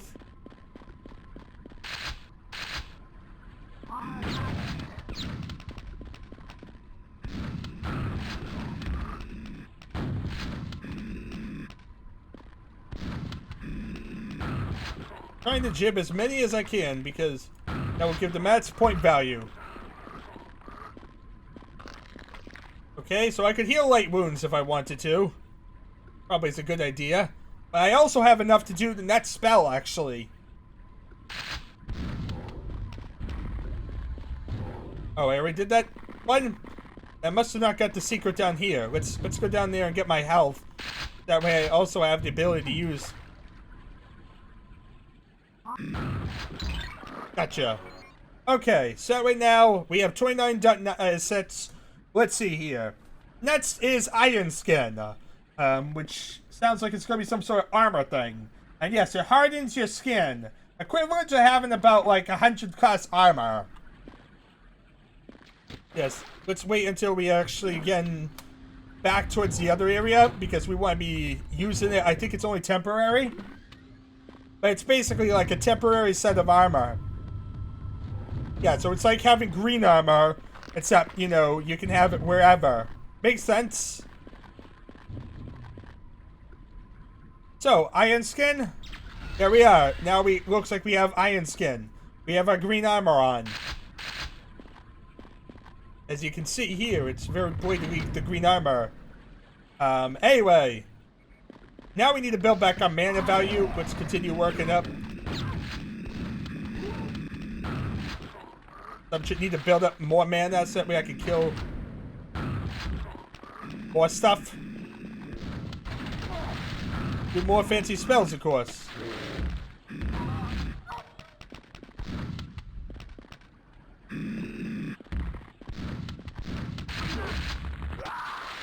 Okay.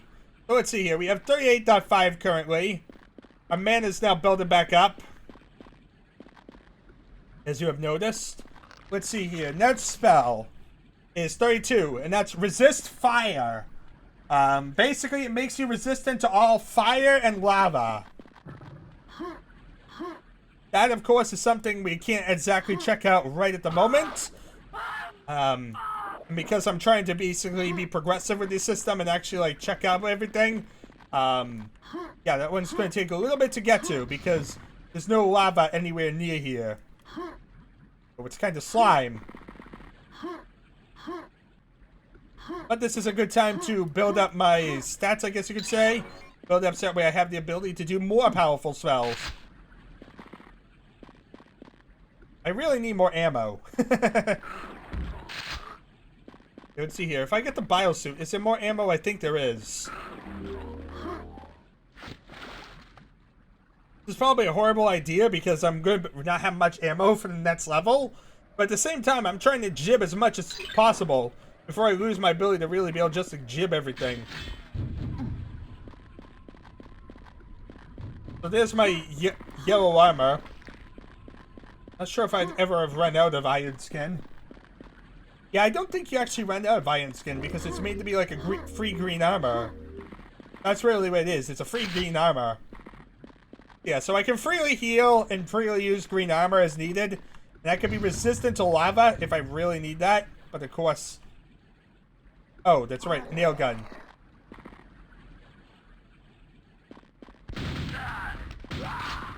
die. There we are. Bunch of shells. Now we can go back to snipe everything. Get a bunch more XP from it.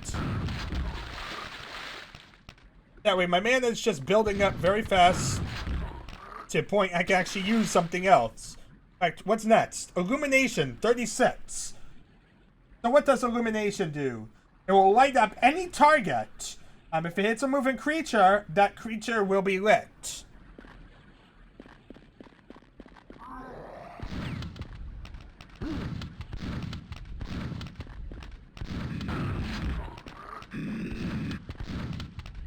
Really, when I get to next level, then I'll really mess around with it, because then I'll have like my safety valve, if you will.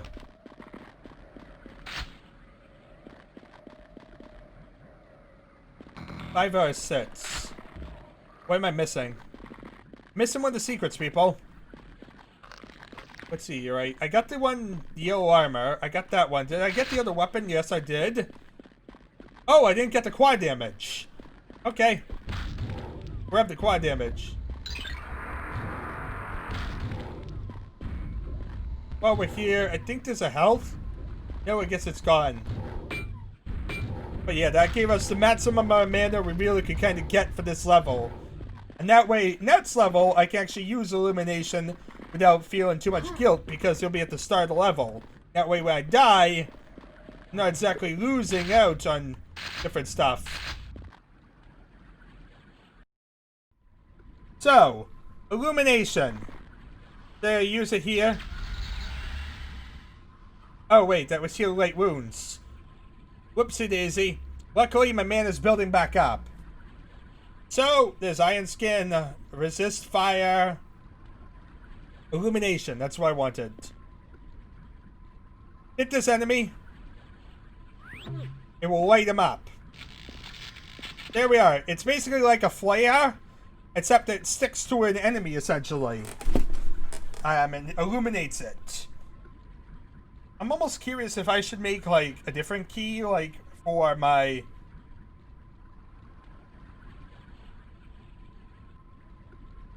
I almost wanted to use, like, mouse 3 for this.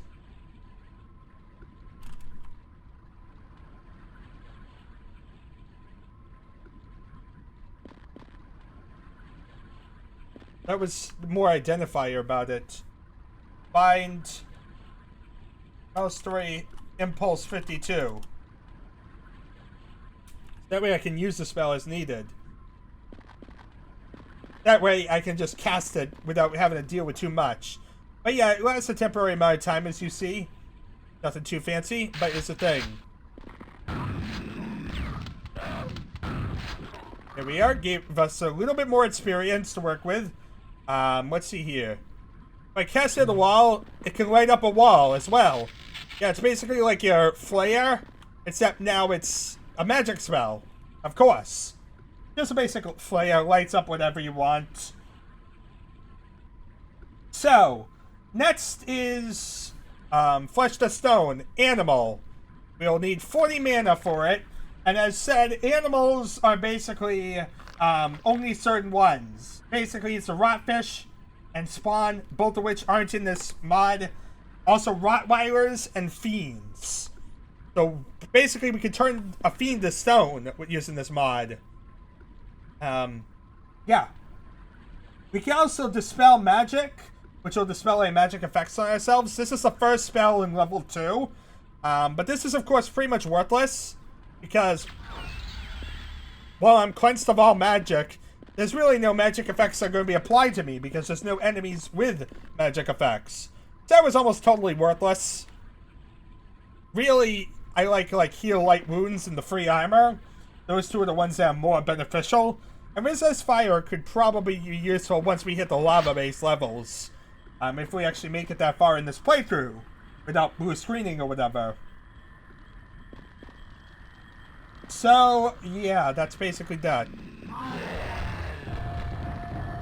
Not gonna be able to jib these guys, am I?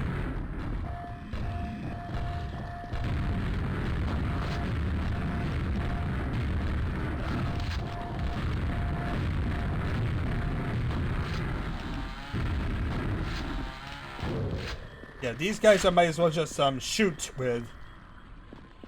So, let's see here. I'm at 47.9. Let's see here. How far can we go? Flush the stone. Next is the spell magic. I'm assuming 48.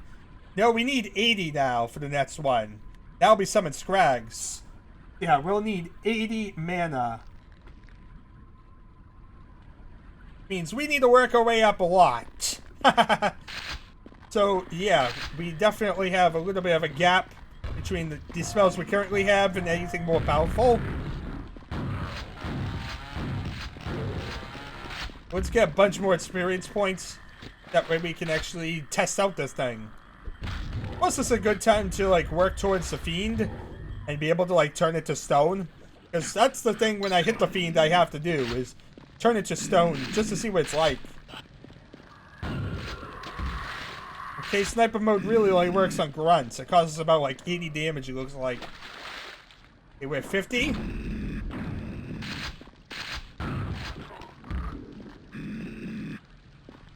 I think the harder the enemy, the more points you get. So I think even though these are more powerful opponents or whatnot, like I said, the best thing to do with a grunt is just jib it so you get free jibbing and speed.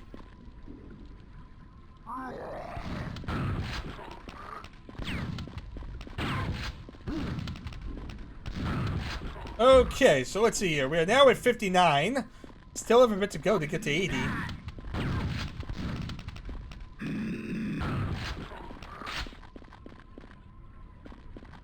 Let's see here. We probably could use the quad damage at some point. Right, why not use it now? Because we're going to need to charge through that area, and I want to turn the Fiend to stone. So I don't want to use that on the Fiend, necessarily. Just head this way, because there's more deadly stuff this way.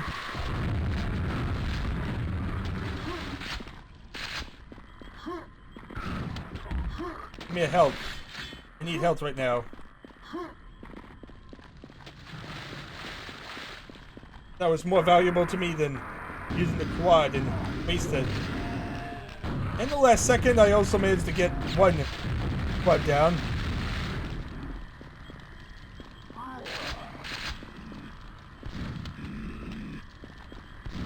Tape him out. That'd be good. There we are. It's another one, though. How far are we? 74.4. We're getting there. Getting there so we can actually use it. While we're here, I might as well use a Heal Light Wounds.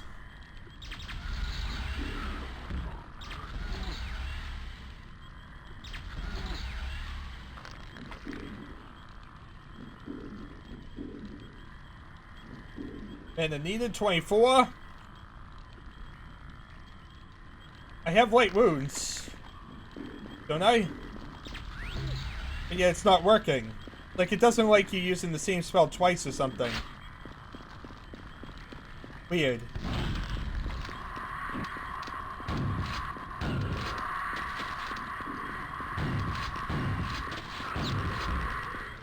Let's see, let's make sure we're on the light run.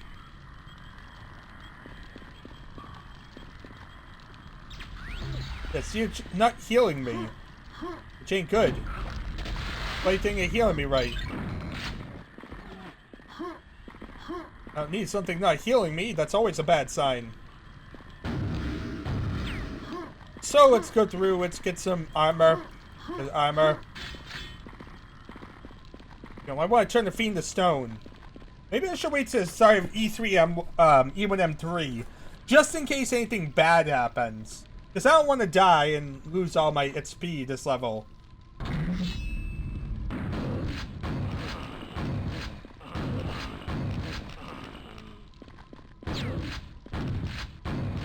So, we have 45 mana. Not bad, not bad. Have to build it back up now at the moment. Because we kind of lost a lot of it in the war. We lost a lot of it on account of the war. Oh, we busting heads like we used to, but we have our ways. One of them is to tell them stories that don't go anywhere. Okay, let's see here. We're getting up to 75, 77. We're almost at 70. Can we hit 80? I think we're right before 80.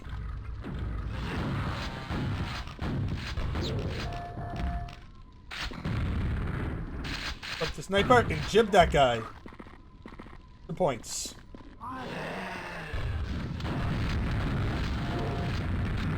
Oh, those are more accurate, so I want to take them out now.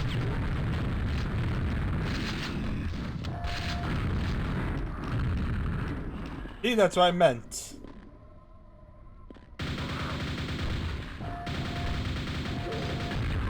Okay, so now we just killed a bunch of ogres. Doing pretty good. 85.5. Like I said, I want to just kill the fiend. That way I don't have to worry about it.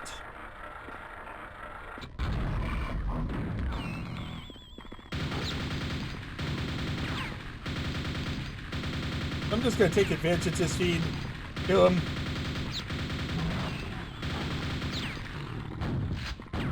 Because I wanted speed badly. I don't want to be knocked back down to the point whereby I can't use this stuff and have to go through the entire grind again.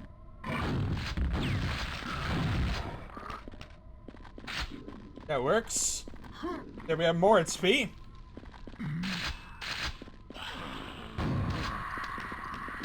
One sniper shot to the head, I guess. Now we kill this ogre. Okay, so that is now E1M2 completed. With basically the ability to now cast 91.3 in spells. Which means we now have the ability to be able to cast level 2 spells a lot more. As opposed to before, which was basically too worthless to really cast level 2 spells. We're now a level 2 wizard, everybody. Officially a level 2 wizard.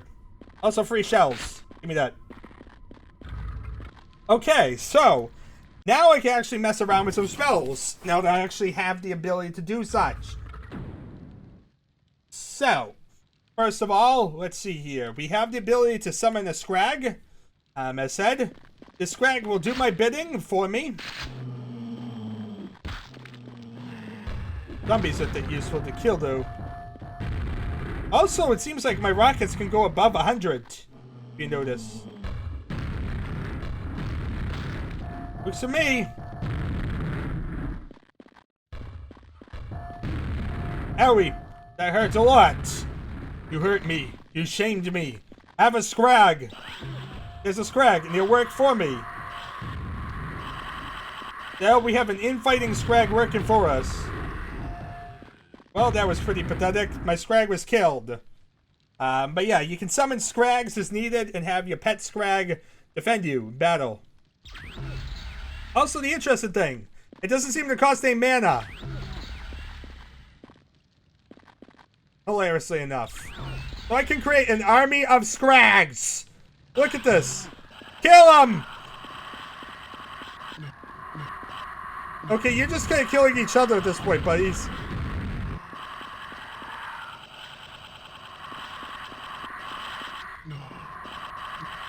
But yeah, I could create an endless supply of scrags because my summon thing doesn't exactly work. Hooray! My scrag killed an ogre. You gonna follow me around? Sure. Follow me around to victory. Not exactly attacking them, are you? If you notice, you can walk through them. I think. Well, I died. But luckily, as said, I now have the XP. And that's why I did it. Also, explosions seem to be less powerful than normal. Maybe it's just me, but I think explosions are less powerful.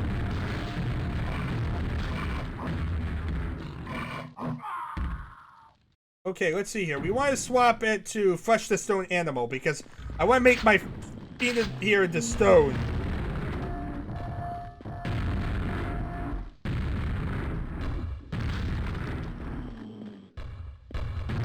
This ogre's really not helping. Like I said, ogres are worse than ever. Wait a minute, he just chainsawed through the wall. Amazing, people. Okay, so we cast a spell. Spell had no effect! Run away! Run away! Spell had no effect! It was a lie! It was a lie!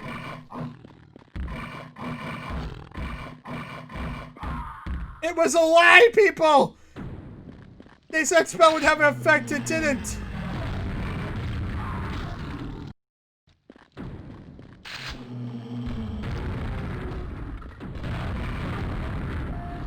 You know, I'm trying to get these beans to die.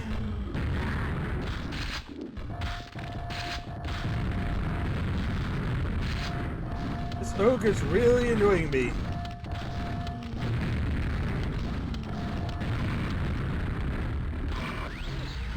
Why didn't it do anything?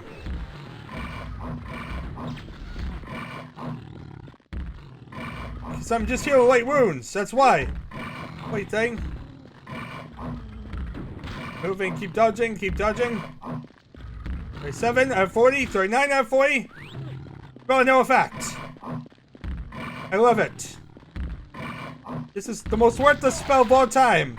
This will make a fiend into stone, but it's not making fiends into stone. Let's change level back to E1 M1 for a moment. No target. And let's go over to where there's a Rottweiler, because I want to see if it works on a freaking Rottweiler at this point. I want to see what Flesh to Stone looks like. There we are. For 125 seconds, you get an enemy that's basically made out of stone.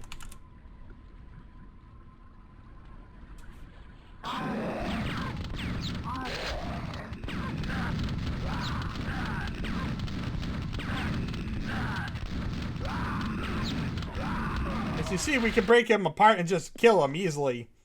But yeah, it's really worthless because most of the enemies that it would be used on, you know, rotfish and whatnot, don't exist on the server. I mean, don't exist on this particular version because, you know, there's only so many things that were allowed.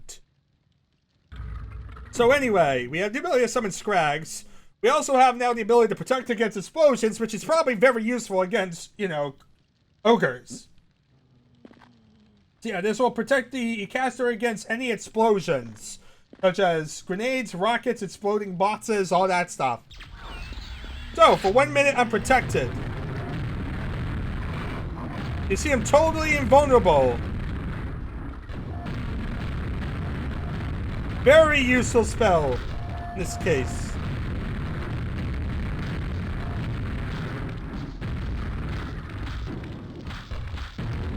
There was a big difference between me living and dying, so yeah. I can basically activate that anytime I really wanted, because my mana builds up so much that it isn't really a problem. Anyway, that's really protecting me from explosions. So many rockets, I have too many rockets to use. Dibs.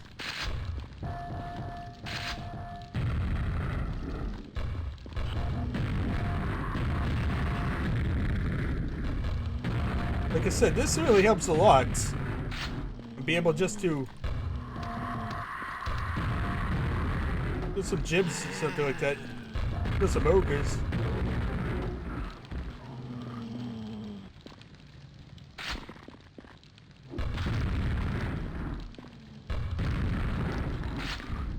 So, we're doing good. We're getting lots of secrets and goodies.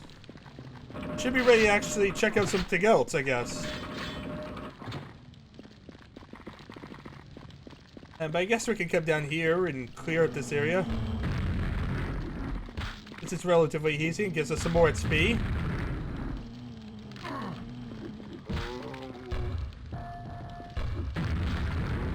I think it goes up when you pick up backpacks.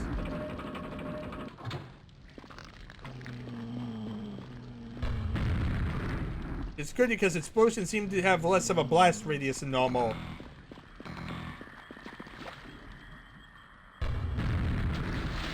Yeah, we can keep killing things. And a bunch of ammo. And a bunch of XP, which is very important.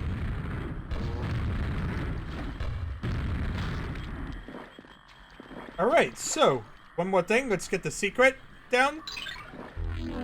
And then, before we face the Shambler, of course, I want to see what else we have that we can use against maybe the Shambler. Some sort of benefit or something that can allow us to prepare for an evil Shambler. Because a quicker way to kill a Shambler is always a better thing, isn't it? Thank you. Has it been 1 minute yet? Hard to tell. Killing things too fast, it's hard to tell what is and what isn't.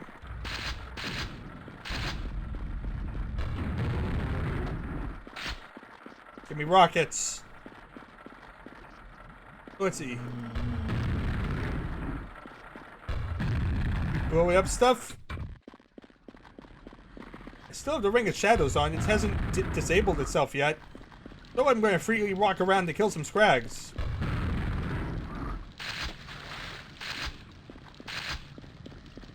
I think there's one up there I can do. Gotcha! That way now we have a relatively clear playground. This Ring of Shadows really lasts a while, doesn't it?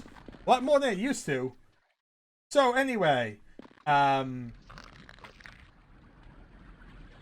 next we have Charm Animal, which will turn any animal against our will. Problem is, animals aren't exactly used here. There's no animals. That's kind of totally worthless to us for the moment. Yeah, we can't really charm animals at all, so sadly, we can't really use that. Next is Flesh the Stone Person, which will turn a person into stone. Of course, there's not really any persons here either. That's like knights, hell knights, enforcers, grunts, all stuff we aren't really facing right now. We're facing a Shambler. So, yeah, needless to say, that's kind of pointless as well for us. So, yeah, next is level 3. Heal serious wounds. Basically, it will give us anywhere between like 50 to 100 health. It's probably very useful when facing a Shambler.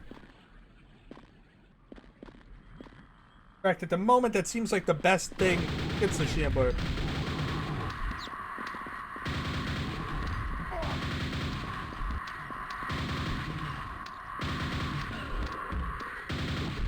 Just wipe him out so we can get through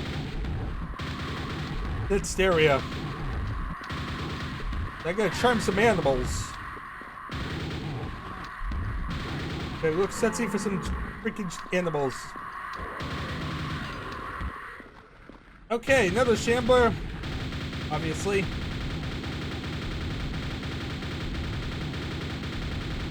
I'll stand here and waste them down. There we are. Simple enough. And now, we just want to continue and decimate some more stuff. Because we can. Because I'm obsessed with this type of thing. Okay. We still don't have the real need to heal serious wounds.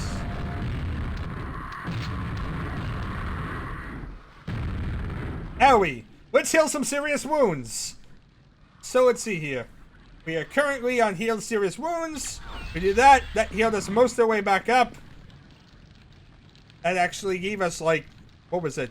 We had 50 health, and it ended up with 95, so it was like 45 health right there. Yeah, it seems like it's less than it sounds like. But yeah. Let's see here. Heal serious wounds. Next is levitation. So, levitation allows you to freely move in the air for 30 seconds. It really didn't work, did it? Oh, okay, you have to jump. And when jumping, you are able to fly around. Yeah, I'm able to levitate around freely. I don't want to be too high because I don't want to drop and die. But yeah, you can levitate around. This is, of course, a good way to float down surfaces without getting injured. Very useful tool in this type of modification. To prevent getting injured from horrible things. So now I can have some degree of control over it.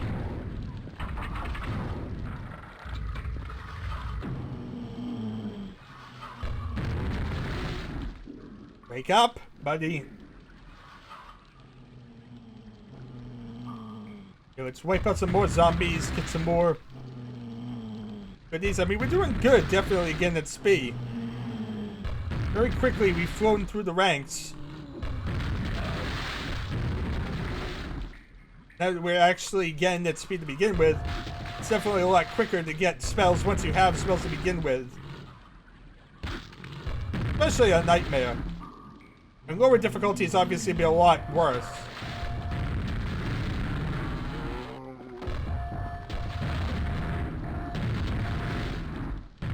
Okay, where's that invulnerability to explosions? Give me that. I'll need that.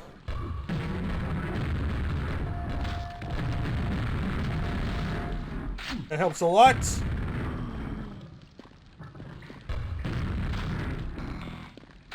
More invulnerability to explosions, the more I can just kind of get through this place.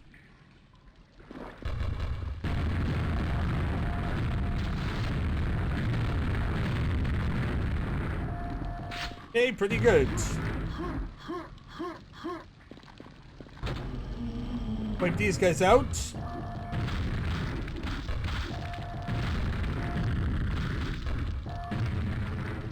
That we know, let's get back down. That way we can get some goodies.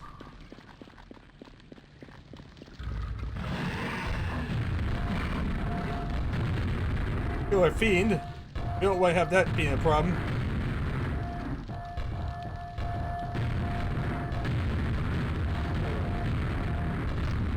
While we're still immune to explosions, so take advantage of these two. Get done. Okay. So, let's see here. While we're here, let's actually see what else we can do. Because I would like to do some other spells. Levitation, Doppelganger's the next one. And actually I should probably move down my list because I've actually gotten past a lot of the beginner's stuff. And there's still a lot of spells to go, by the way, so don't think we're anywhere near done. But anyway, Doppelganger. Basically, this will create a magical illusion of yourself that you can leave behind. You can see through its eyes, make it feign death, and even explode. If monsters see a doppelganger and not you, they will attack the doppelganger. It will automatically explode when you die. When one of these is active, your mana will not increase. You cannot have a doppelganger and a tele-eye active at the same time. So also you can see through its eyes and all that. How do you do that? It's probably important to know before we really try and do it, right? Let's see here.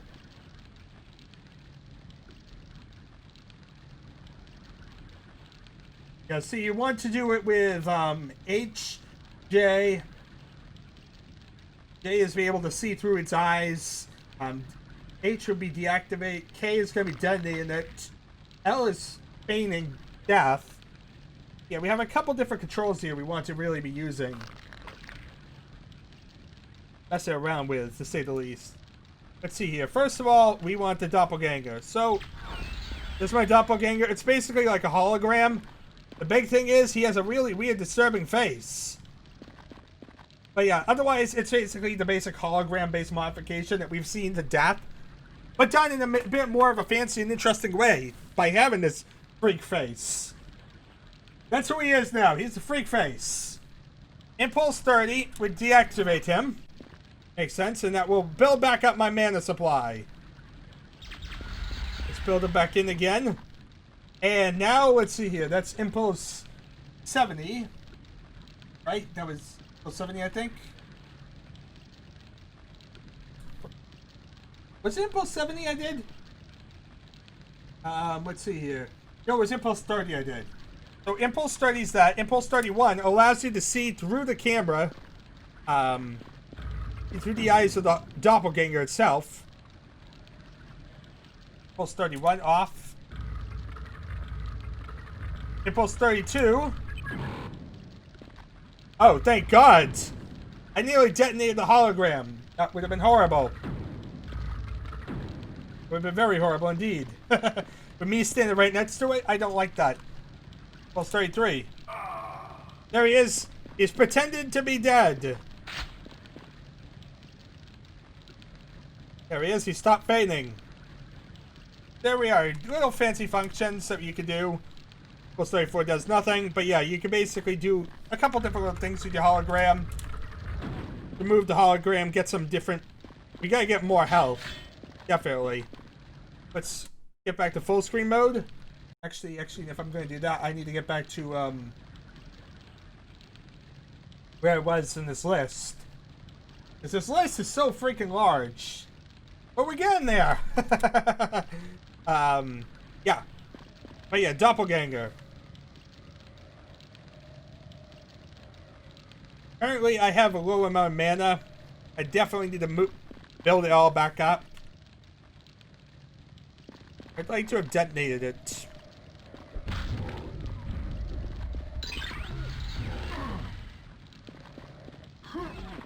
It's worthless. It was worthless and injured me more. Doppelganger. Oh. I nearly used the spell. Well, that's brilliant. Yeah, I was nearly going to use the Doppelganger spell. So anyway, my mana is building back up, as you can see. I think I should get to the next level before I really do anything more. Just so we don't waste anything. Let's get ready with the grenade launcher, blow up some fiends, and get to the next level. That way, we're making sure we're doing anything.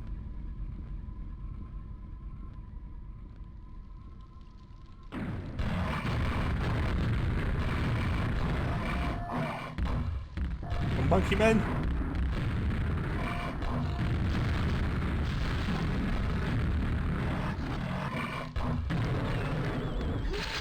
Here we are. Chamber time. We'll waste the Shambler so that we can get to the next level. The ultimate goal. Well, like I said, it really makes Quake into a massive RPG, doesn't it? Oh god, I'm getting injured. There's only one way to do this. Quick, to the next level. Will I still be losing health? No, I won't. Ha ha! That's one way to do it. I managed to make it to the next level, so I beat the pain system.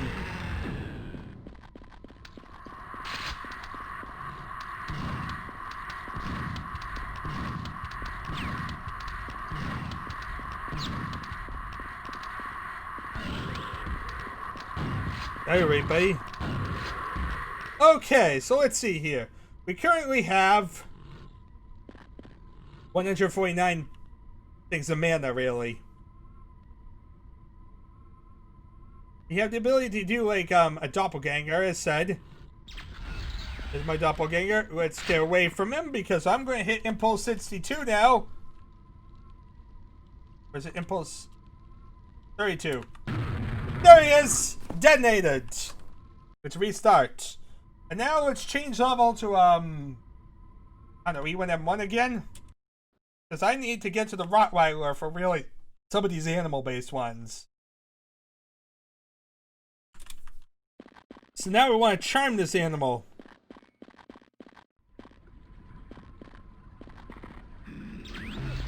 There we are. Now the Rottweiler is fighting. He was pretty worthless, but that's how you charm an animal. So, next thing that really was there is Flesh the Stone Person. Getting all these grunts into stones.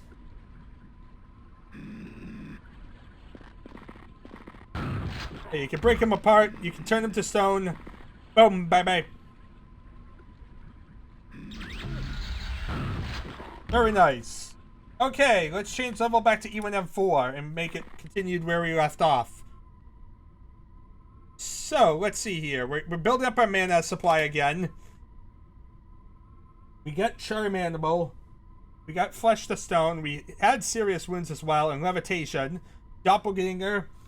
So, now we're on the next one after Doppelganger, I think. Yep, we were. Okay. So let's wait until our supply gets built up again.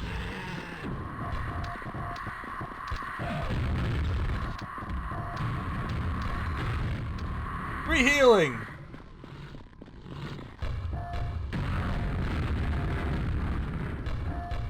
Not many ogre explosions to really work with, so I just want to kill them. Currently I'm at 54. Still working my way back up.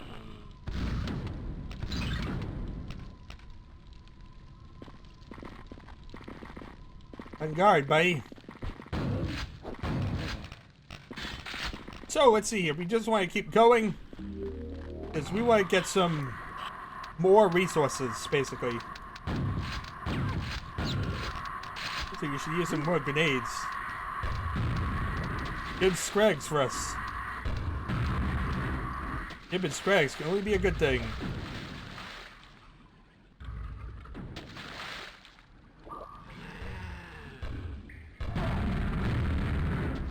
Freaking accurate ogres. Okay, so there we are. We killed him. That's one more enemy, obviously. Every enemy is...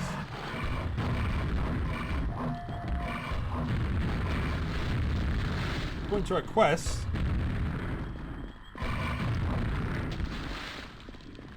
My god!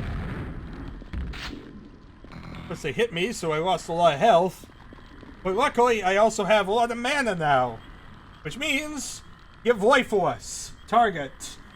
So, with this, let's see here.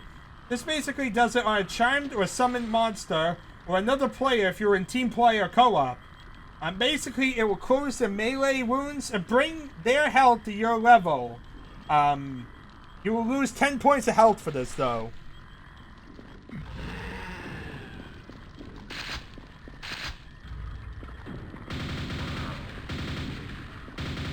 Let's see here. Let's get a scrag up there.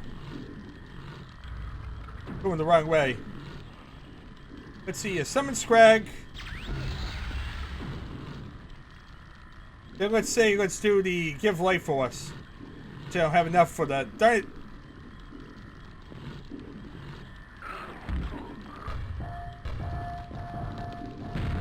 Maybe because I summoned in 2 scrag somehow.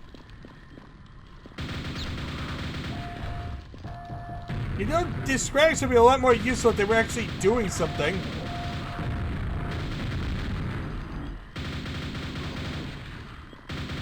Like, you know, defending me from the ogre?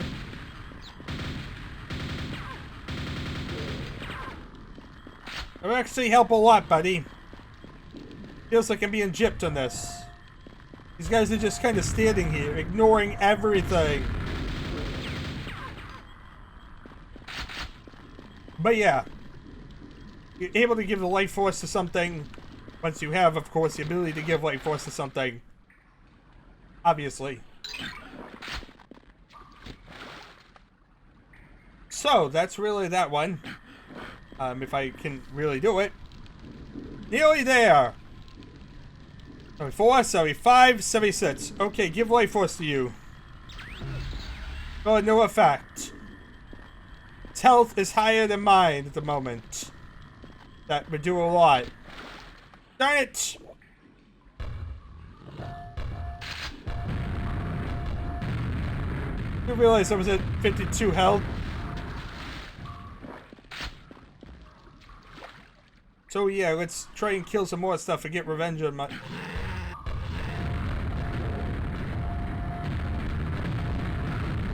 Because we need revenge now. Here's the super nail gun. Okay, let's see here. Where was I when it came to health? God. Oh, spellcasting system. Can be nice, but also be a pain.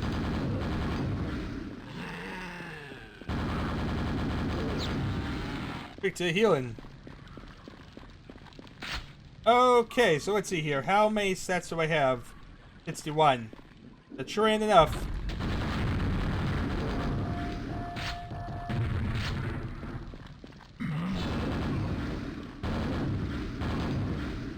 Pushing myself up slightly in hopes of getting some more experience.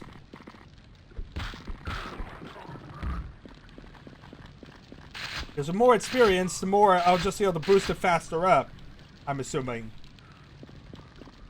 Yeah, so let's see here. I have 81. A scrag has 80 health. Obviously, this means I can give it 1 more health point. The worst, most useless thing ever to do. But there we are.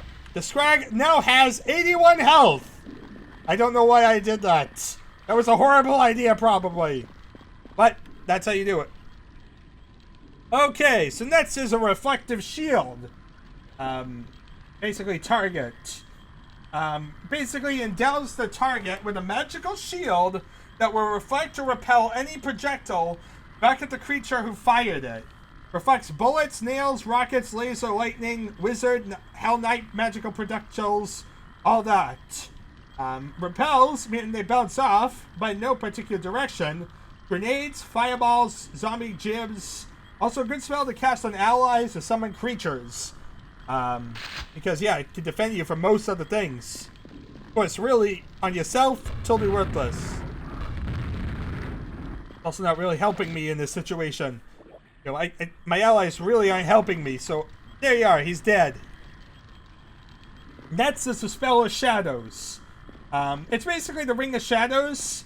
Renders you invisible for 90 seconds, except for a pair of eyes. Yeah, now I have a portable Ring of Shadows. We're on level 4, by the way. Here we are. Have the Ring of Shadows on. Like the normal Ring of Shadows. Nothing really fancy about this one, except that now you can do it whenever you want. You now have the freedom to do a Ring of Shadows as needed.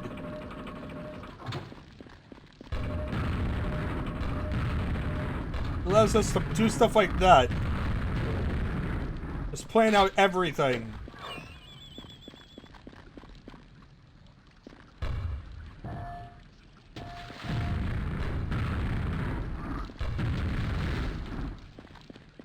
See? Not even a slight danger when you have everything able to be killed with the Ring of Shadows. Especially against these one-shot kill enemies.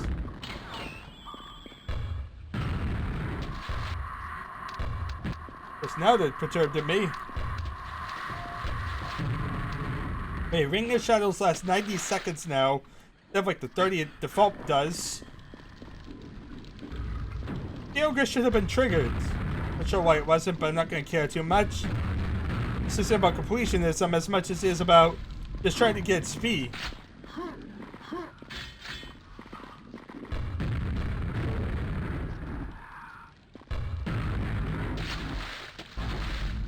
So we can do stuff like this. Quick, get away! Oh, now they're perturbed at me. As you see, that is the Spell of Shadows. Next is Unlock Door. Now basically target a door in your crosshair and cast a spell or open any door that requires a key. So yeah, that is an interesting one to try next time. In fact, I'll wait until next level to really bother with that. In the meantime, I'm going to get some protection from explosions again. Because these guys could otherwise be pretty nasty. You see, you get more and more OP as you go along. Hooray, pack overflows.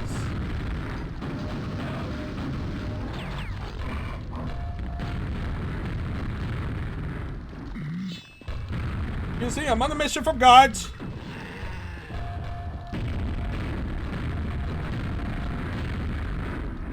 That's pretty much where I was trying to rush to get to.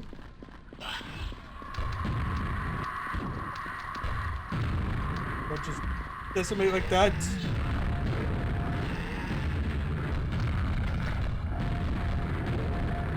You see, that's pretty much a way to dash through this level.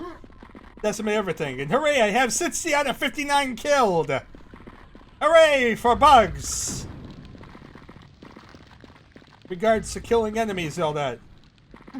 So, now what I want to do is get to a secret level. That way we get another secret unlocked. One more secret unlocked means, of course, more points for me. Yeah, so we're doing good. Got lots of XP. In fact, we actually have 172. More than that, actually. We're still going up.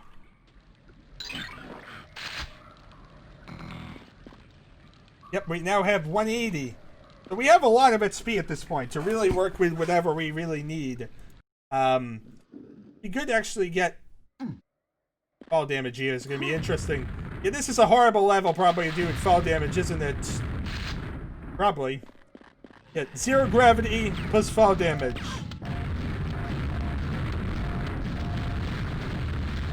Hindsight, a horrible idea.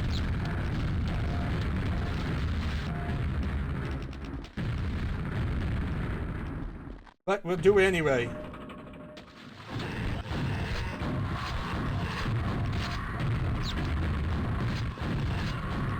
Actually, this is a good level to also check out that protect from lava spell. There we are. Now we get the rocket launcher.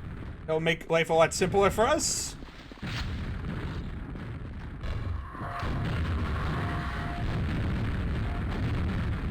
But jam everything apart up here.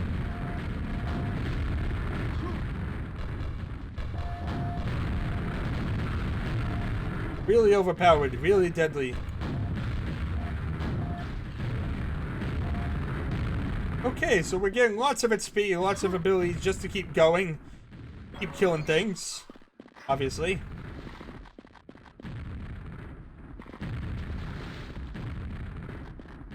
What's shooting rockets at me? Oh, never mind. It's those explosive things down there again. I forgot all about that. So, say I want to swim in the lava. What happens if I use that protection from lava spell? Oh god! Oh god! How do I get fire?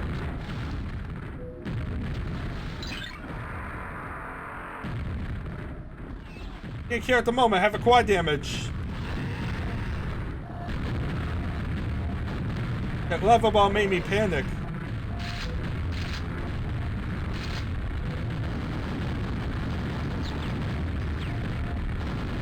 Well, as it should.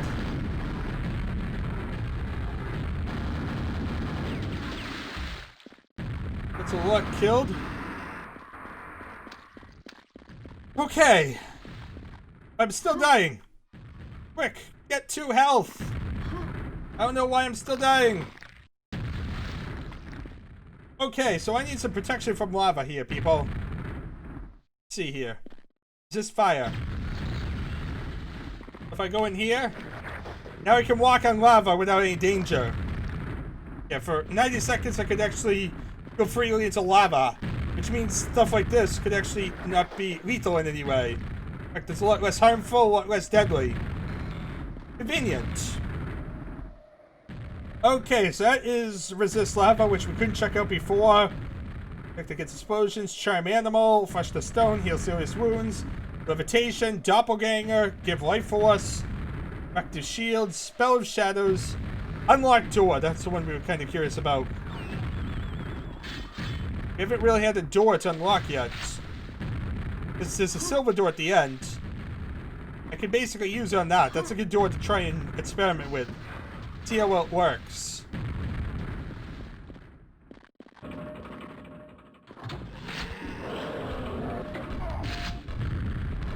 Run for it! Run for it, Luke.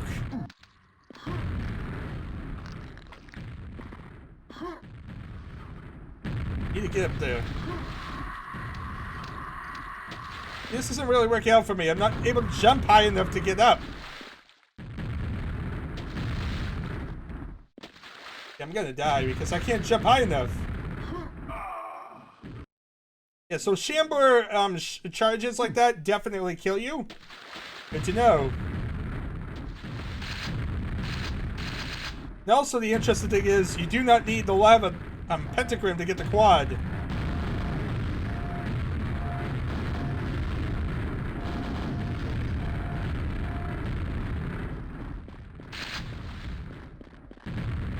Also important fact to know.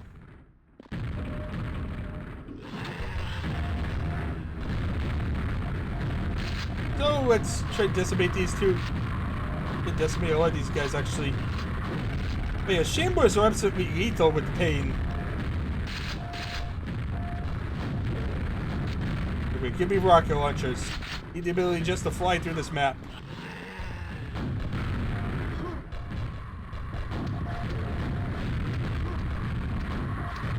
Look at this, ogres everywhere. Ogres are trying to murder you in every direction. You want to be able just to decimate things quickly. So, let's see. When I get back. Back down. Get out of here so that way I can actually get to... Where is it? Where is it? Where is it? Use it! Use it! Use the spell!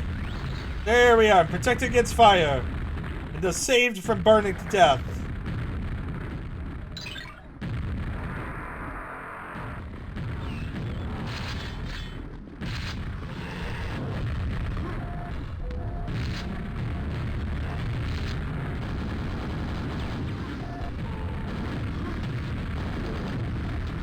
This way.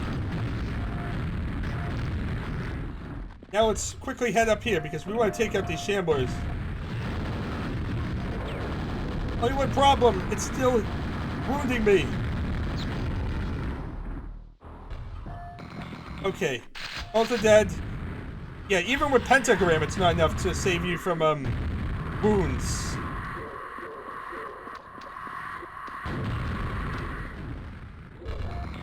Well, that was crazy to say the least.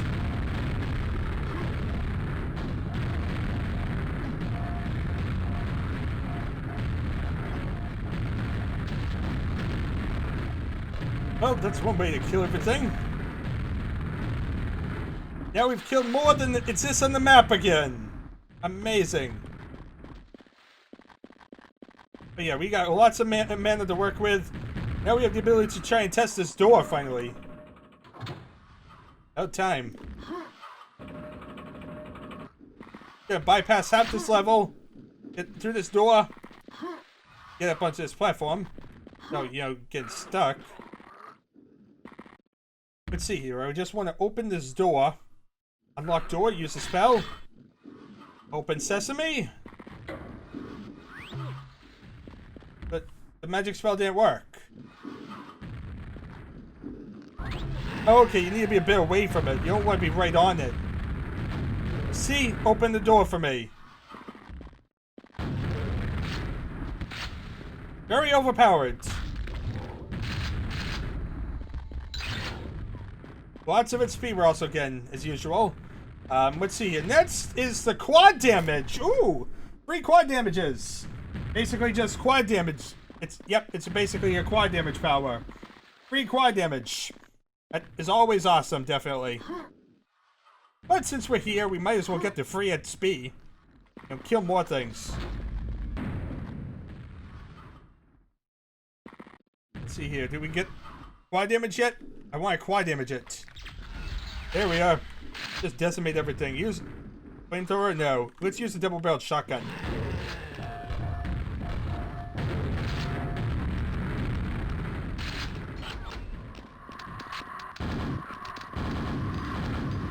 You see, that's how basically just decimate everything with a quad damage. Which isn't too, of course, crazy, because quad damage exist. Next is Mind Shove. And Mind Shove basically allows you to... Okay. Need to get to another level, of course. There's just really nothing living here. So, now we're on this level. My mana's still building back up. But we have to do Mind Shove. 96 points.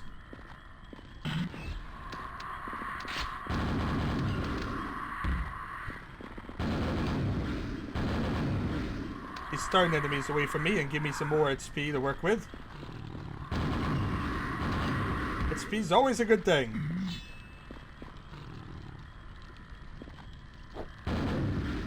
Not enough mana. And it's so slow to build back up sometimes. That's the one annoying thing about this spell system is that it's so annoying to build it back up. Mind Shove. Okay, so see him? I see him charging. I pushed him back, but then he just bounced forward to me again. But yeah, that's basically how Mind Shove does, is you push enemies back. Pretty worthless. Especially when there's a door right behind you. Doesn't really help you much. So, the exact opposite of that is irresistible attraction. Basically, this will pull an enemy towards you. It's probably a horrible idea for a fiend, isn't it? Probably. But let's see here. But yeah, it's basically when you have the ability to use the Force in Quake. Okay, so now we have to sit around waiting because I don't really want to use a bunch throughout this level and waste my ability to use a lot of different spells and monsters here. Especially since now we're kind of needing to wait a lot more to build our mana supply back up. Kinda stinks. But at least we're at the point whereby we can use mana. So just keep waiting, and eventually it'll build back up. We can use another spell. So lots of spells to see. Lots of things we're tackling. Almost there. Hopefully we can get this one up, because I'd like I said, to at least showcase this one. Especially because it's the last one of level 4 before we get to level 5. And no, there is at least 8 levels of spells we're working with, so yeah, we're kind of just crossing the halfway point. We've done too much. This has been way too long of a mod. Let's say I say this. It just brought him closer to me. Irresistible attraction, people. So, that is that one. So, next up is Amphibian, which is pretty good for a level like this with a bunch of water. Basically, it'll allow us to swim underwater for 10 minutes. So yeah, really, you use this once, basically it'll be good for the rest of the freaking level. Yeah. Nothing really too bad at all. Now we just need to wait for my spells to be built back up again. I'm really hating this whole waiting system now. But yeah, that's kind of part of the problem. We get into the more powerful spells.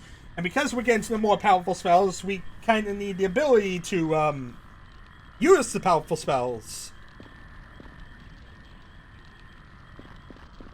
After all, we couldn't really use this in the next level now, could we? Yeah, that would be pretty worthless now, wouldn't it? Yeah, now I'm just kind of waiting for the ability to swap over.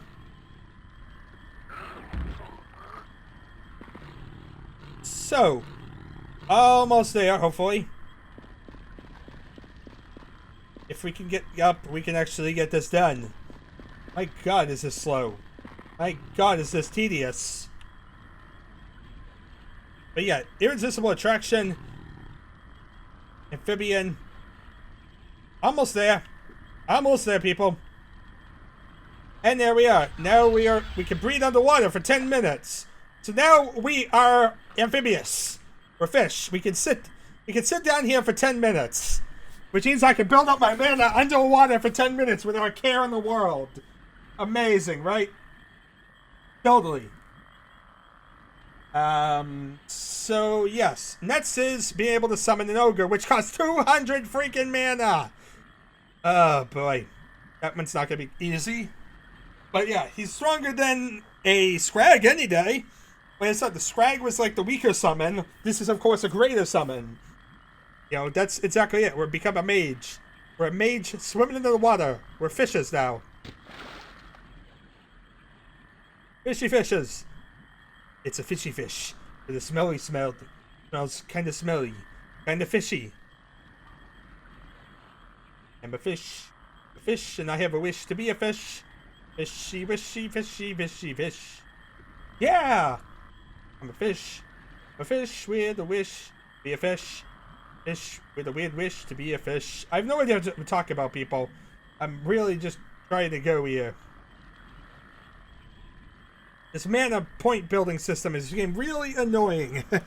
I think this is probably a good time to like cut off the recordings. That way, in case I do get a blue screen. I mean, I've been going for 1 hour and 45 minutes. It probably is good not to have to do the entire thing and endure that much. So it's probably good just to wait for my mana to build back up, and also give it an opportunity to kind of like not be recording and not have a chance for a blue screen.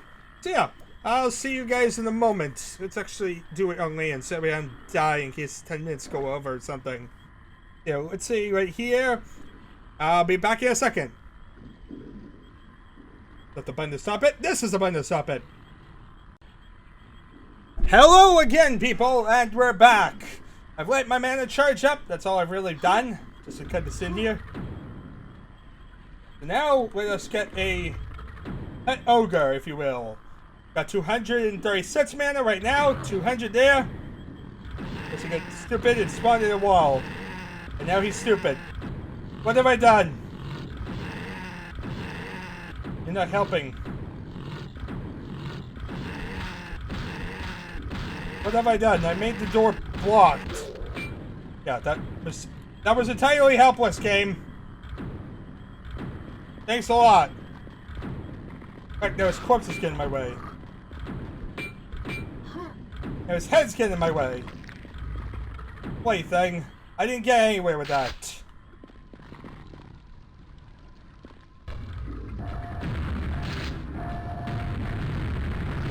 I actually have a rocket launcher. Let's use that. Use the rocket launcher. Make as much giving as I can.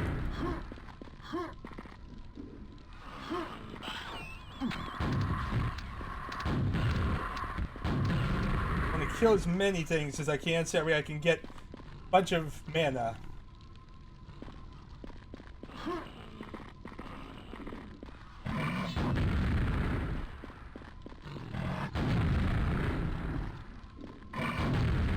And because we kind of got past the amphibian one. I mean, when they're near water. Look, floating green armor.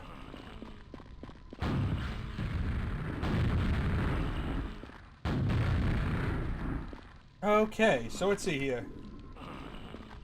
And this should at least be built up a little bit more than it was.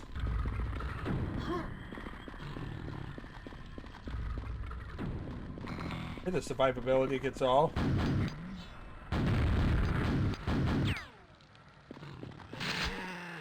My God!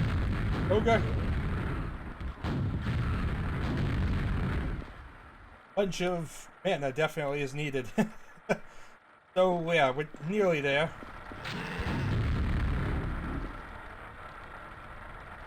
Hopefully this will give me a little bit more space to work with. Because yeah, there was a bit of a problem whereby I didn't get much. Owie. That hurt. Oh boy, I think I'm gonna sneeze. Can I stop it? Maybe I stopped it. I have no idea. But yeah, 191. Nearly there. Then I can get my pet ogre. We can send him to do my bidding. Okay, on guard, Mr. Ogre. Just picked up some rockets. Good job, buddy. What are you doing? I think he's stupid. He doesn't know what he's doing. I'm scared. I'm scared. I have a pet ogre and he doesn't know what he's doing. It would probably just be a lot easier to make monsters in fight rather than summon this guy. Kill him! Kill him, buddy! Good job! Build some stuff for me.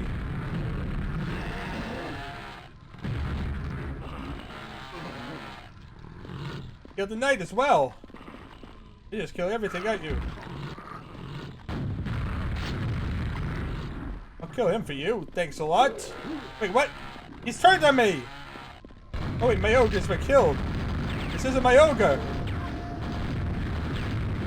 This is some invulnerable ogre. Run for it! Run for it! There's an invulnerable ogre! There's an invulnerable ogre in the corridors! I think he's there for pain or something like that.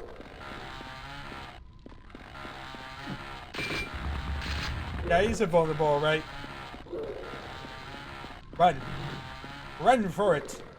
Don't look back. Yeah, God, what have I got myself into? Broken, invulnerable ogres. That's all we needed, right? Totally. So anyway, let's see here. Next is Dog's Day. Basically, it's kind of what it sounds like. Basically, it'll turn your enemy into a Rottweiler. 5 minutes for monsters, only lasts 2 minutes on the player. When an enemy, turn them into a Rottweiler. Can we turn our invulnerable ogre enemy here into a Rottweiler? I think that would make things a little bit easier, wouldn't it? I think he's dead. I think he's dead. We killed him. A little bit more at speed to work with. Cost nothing. Unlock that door, it'd make life a lot easier, but then I'd have less mana. Now I want to turn the enemy into a dog. By golly, this is what I want to do with my life. Okay, I just went in a giant circle. I'm doing terrible, ain't I? Yes, I am. Let's do this again, because I want to turn an enemy into a dog. A lifelong dream of mine that's suddenly been realized.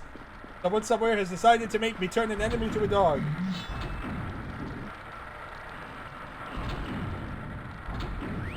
There we are, Rottweiler.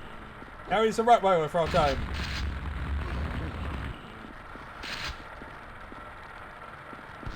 It's a stupid, dumb old Rottweiler. Stuck there. He's a bit confused. Yeah, he's like totally stuck against that wall. But that's all really it does is... Oh god, I bled to death. Well, at least I also boosted up my mana again, I guess. So else we have built it back up. That way I can use up more stuff. Let's see here. What was nuts? We had Dog's Day. Okay, so Charm Person will bend any person's will to your own. That, of course, is something I can't really use here. So let's use it like E1M1 or something like that. Charm Person here. Because, yeah, we don't really have much in the way of, like, charming normal stuff, do we? Anyway, Charm Person, 116 mana. Should be nearly there. Then we can do that one. And we're getting near the end of level 5, actually. So that's pretty good. Yeah, because these spells are starting to take longer and longer to get through, which isn't good. So at a certain point, we're definitely going to... I'm really wondering if we're going to be able to do the maximum level spells or what, because I'm scared if we hit like the next episode that we're going to reset our XP. I don't want that to happen. You know, we've kind of worked our way up here and did all this stuff, so... There we are! Now we have a pet grunt! Come forth! Kill this grunt! Yeah, we had the ability to charm people like we did charm animals. Brilliant! Simple enough. Very straightforward. Back to, not E1M4, change over to E1M5. So let's see here. That's Charm Person. So, next would be... If we could get through all this list. Because there's a lot of spells we've now kind of gone through. Next would be... Increase Mass. There we are. It costs 120 mana. Because it's slightly more than the last one, of course. And basically, it's going to be probably good against a flying monster, say a Scrag. Basically, it should stop a flying monster from leaving the ground. Or swimming. Also makes the player run slower and hit harder when he falls. Also make it harder for him to swim upwards, and he'll not be able to jump as high, if at all. Because we mostly care about the flying monsters in this case. We want to increase mass. And make it so that way Scrags are unable to fly. Come on, game. The man is moving way too slow for my liking. Especially when I'm trying to give commentary on all this stuff. Let's see here. 89. Getting there. Let's see. Well, while we're doing that, I guess I should look at some of the other stuff that's going on here besides spells. Because there's actually 9 levels of spells. So, we still have 3 more levels, really, to work through. Anyway. Other than that, we also have multi-skins. Yeah, he doesn't know who came up with the idea. Many people concurrently assured the ones he put together were culled from several different ones. He's trying to pick one that fit into the theme and feel the game as well as possible. That means no Homer Simpson or obviously drawn textures. He's included 24 skins for his patch, and 25th used for the Flesh to Stone spell. You can change them using the multi-skin buttons and whatnot. You get a message telling you that the number of skin you have selected. It doesn't tell you the name due to severe size limitation I mentioned in the introduction. Believe me, I couldn't squeeze another letter in there. If you want to see the skin, you can set a doppelganger and use it to look at yourself. Also, when you set a doppelganger, it will have the same skin as when you set it. The great strategic possibilities. So yeah. There's a lot of different skins or whatnot, which we really don't care about because it really doesn't matter to us. I said there's like Captain Picard would be awesome or whatnot, but it didn't quite fit in. He eventually would like to make 25 skins for the Gib player's head that looks like the guy it came from. So right now it's just the skins, nothing really that fancy. As of now, it just reverts back to the old Quake guy's head, obviously, because that's the only one that's supported. Oh god, what did I just do? I pressed the wrong button. You know what? I'm doing Impulse 9 it then. Oh god, what have I done? That was weird. I managed to press a button and accidentally ruined everything. Oh well. Time to start using mana and start actually just doing everything this way. Anyway, while I'm doing that, the one of the modifications you'd like to have it is the skin you've selected appear on the multiplayer setup screen so you can see what it looks like as you cycle through the colors. You can only see it through a doppelganger or tele eyes currently, so that's kind of a limitation. Anyway, as said, he basically tells you the different keys and whatnot to use for like keyboard commands. He doesn't tell you the impulses though, you have to look at like config for that one. Tells you how to install it and all that. You can basically use like alt min as like just a basis. But you can also use alt model as like a massive one because that one's like 1.37 megs instead of 446k. And you get all the different ones, including the flesh to stone spell for all the other monsters. Otherwise, you'd only get it for the Rottweiler. So, with that in mind, that really is the basics there. There's lots of different fanciness going on. Credits, you'd like to thank Jeff Epler for teaching him how to do it through the patch stuff. He used a bunch of different other modifications, which we don't really care about, because it's more just credits that we don't really care about. Yeah. Other than that, let's get back to what we were dealing with. Because it's basically just tackling the other spells and we'll be done with this whole godforsaken thing. And I've been playing this modification for way, way too long. Here's a... I want to die. I want to die to you today. Thank you. Okay, so let's see here. Where were we? We were on... I think the last one of, like, this one. Increase mass. That probably is good with actually UNM5. Say we looked at you. Now I'm on late wounds. Dear God!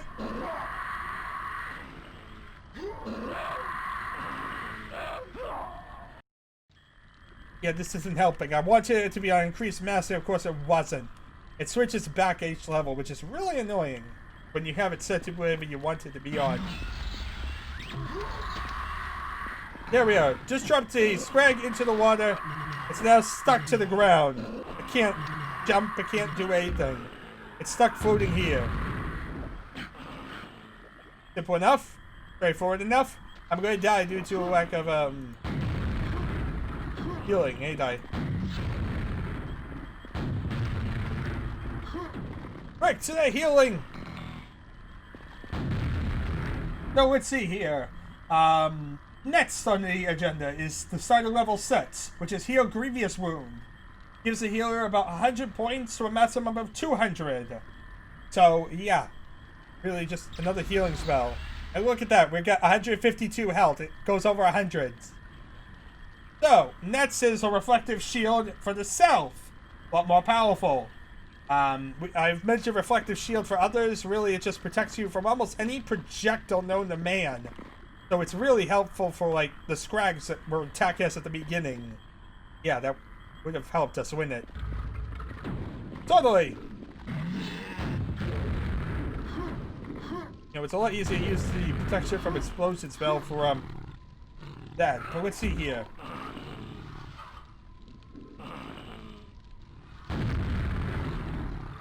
Nearly about to die. Protected from Reflecto. You grab this. They're able to kill me, but I was able to kill myself with explosions. Of course I was. Anyway, that got me recklessly to the net spell! Because I'm just trying to fly through these now. Protection from magic. And this makes the caster unable to be hit by magical spells. That's actually entirely worthless to us. In fact, that's almost a lot like the other one, but if they're protecting someone else, it's protect ourselves. Worthless. Fish out of water. Basically, this one allows you to render the target unable to breathe unless they're underwater, which means they'll suffocate to death.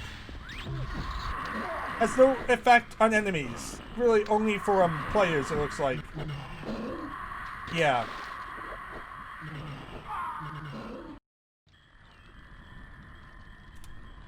So say I was to do the fish out of water spell here. I keep toggling through this entire list. Here we are. Has no effect.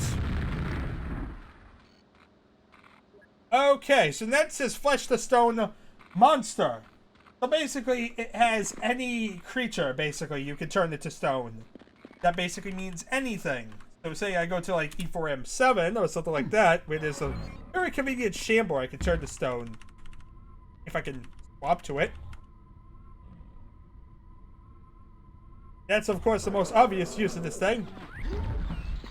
Has no effect! What? How doesn't it have an effect? This is worthless! This spell was worthless! That was terrible, people. I don't know why it was worthless on him. Yeah, I guess certain enemies are able to reflect it. I don't know what happened. And why, like, Flesh the Stone Monster didn't exactly work on a shambler. Looks like a grunt. Say I want to do the same thing on, say, a, ogre. I could swap it to this one. Flesh the Stone Monster, charge! There he is. Stone for the world to see. Oh god, phone call. Well, people, it looks like I'm definitely getting rushed out of here. But hopefully I can actually try and get this done before I go, because I would like to actually have quiet commentary instead of having other people kind of ruin everything. Yeah, this is definitely getting really close to the thing. Had a phone call interrupt me right before they came here, so that isn't exactly helping. But let's try and just get through this quickly. Of course, I don't have everything right. Oh boy. Bind H, impulse 50. No. Bind minus to impulse 50. Bind equals to impulse 51. Oh boy. This is not good. This is not good. I don't like the fact that I have to rush this whole thing. Bind H to impulse 52. I think that should be good. Now, if I could just zoom forward so that way I don't have that funky look. Screen size. That works, I guess. Not really. It's kind of zoomed in still. Alright. This is not good. Yeah, I'm kind of getting interrupted horribly. Bind minus to impulse 50.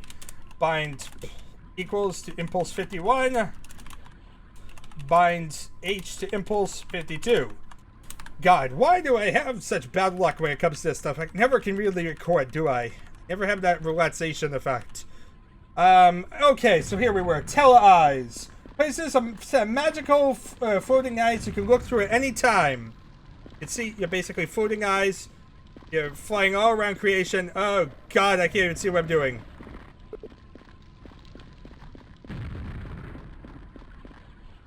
Okay, so you're basically magical floating eyes. You can also teleport back to their position once.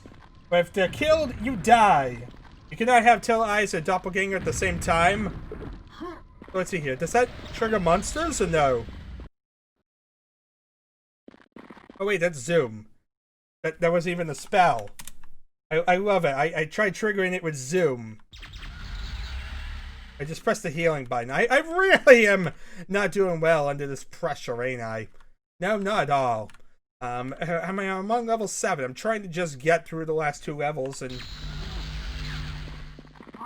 there's a set of eyes that it's in there watching me. That was pretty worthless, actually, wasn't it? Yeah, but basically you'd press the eyes and then say I want to do it with impulse 60, impulse 32, I think it is. It's one of these for holograph things. Impulse 31, maybe? Yeah, it allows you impulse 31. You can see through the camera. Impulse 32 is detonating the hologram, so that's kind of worthless. Impulse 33. Impulse 34. You know, one of these is impulse based. Impulse 31, I guess, is going to swatch back and forth between the camera. But the other thing about tele eyes was that there was another control that allows you to teleport self to tele eyes. I think maybe that's impulse 34. Yeah, backslash, with backslash. That impulse 40, I think he has, maybe? I have no idea. This is getting really bad. Yes, it is. Impulse 40 allows you to teleport back to your eyes. A total of 1 time, really, though. After that, you're not able to teleport back and the eyes are gone. So, yeah. Also, if the eyes are killed, you would die. So, yeah, you do not want to have the eyes killed, basically.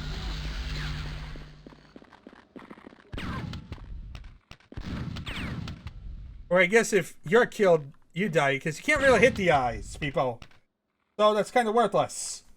Okay, nuts. Summon Fiend. Simple enough. You can summon a Fiend. Yeah, that's not really that bigger point. Net spell! Impulse 9 is so I can get more spells quickly, because I just want to fly through this. Invisible Death Barrier. That will cast it and step away quickly. The step you are standing will become deadly to anything that passes through it. Like the squid, for example.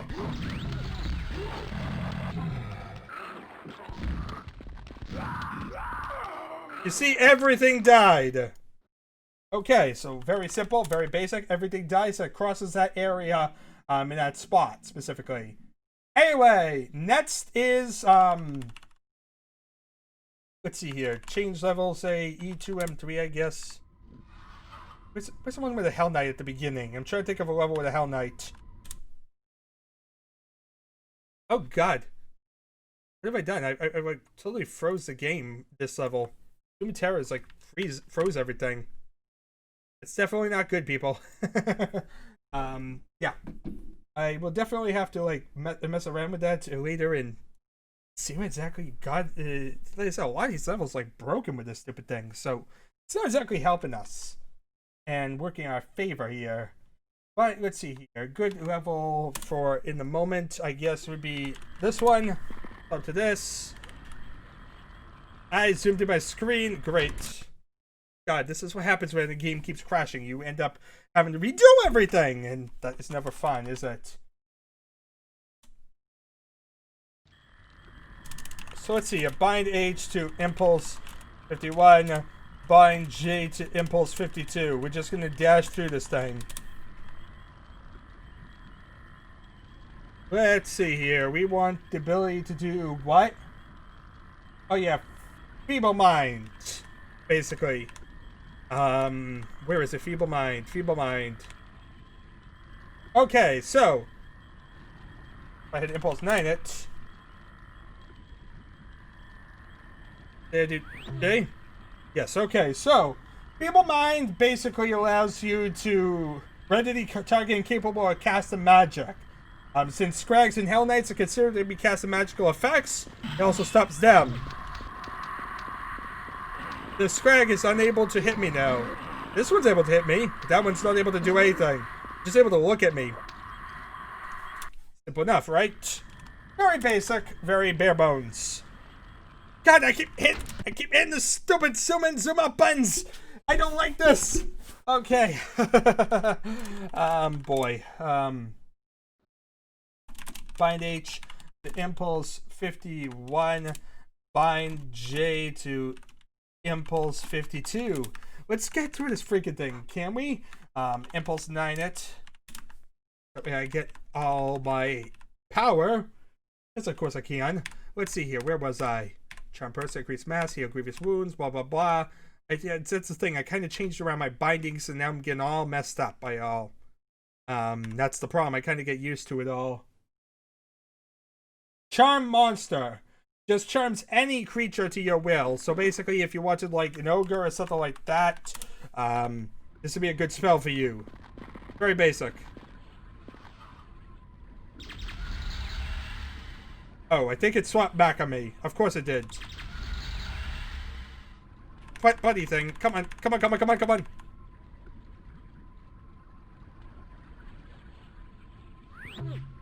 course, now it's too far. Brilliant! Let's see here. We want to just dash through this. I stay, charge person, protect from magic, fish out water, tell our eyes, death barrier, almost there. And there he is, charmed, ready to kill everything. The ogre's killing everything for me. Thank you. Next spell. Summon Vor. Simple enough. You can summon a Vor in here. Now there's a pet Vor I have. Yep, we're on level 7, people. These are level 8 spells, actually. My mistake. So, next spell. Can this one work? Basically, this one is called Medusa's Gaze. Any creature that can see you... Of course it crashed. Of course it bloody crashed. This is not what I need right now. This is not what I need. Let's see here. Change level. I don't know. E1M... I'm trying to even think of a level. E1M5. Map E1M5. Let's see here. Impulse 9 it. Bind H to Impulse 51. Bind J to Impulse 52. So, Medusa's Gaze is basically going to make anything around you that sees you into stone at once. So I press this. All enemies are now stone. Everybody! Very powerful way just to make everything into stone at once. Now I can just stand here and shoot everything. See, even this guy got changed. Yeah, Knights, stone, Scrags are stone. Everyone is stone. Makes life a lot easier to get through. Simple enough. Next.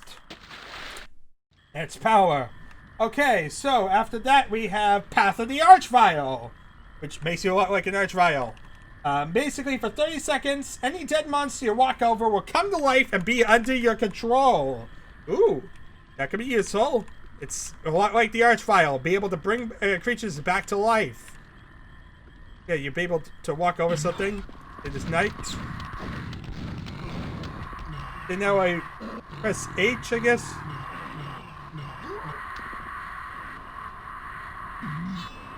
Here we are, Path of the Archvile, Path of the Archvile. Where's Path of the Archvile? I pressed the wrong button again. This is what happens when you don't really have good bindings. Yeah, not really good at all. Path of the Archvile.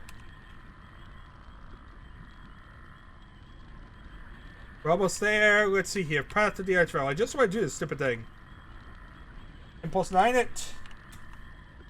Oh, yeah, I could do... I think I just did... Did I do Path of the Archvile? I don't even know if I did or didn't. It's not helping me.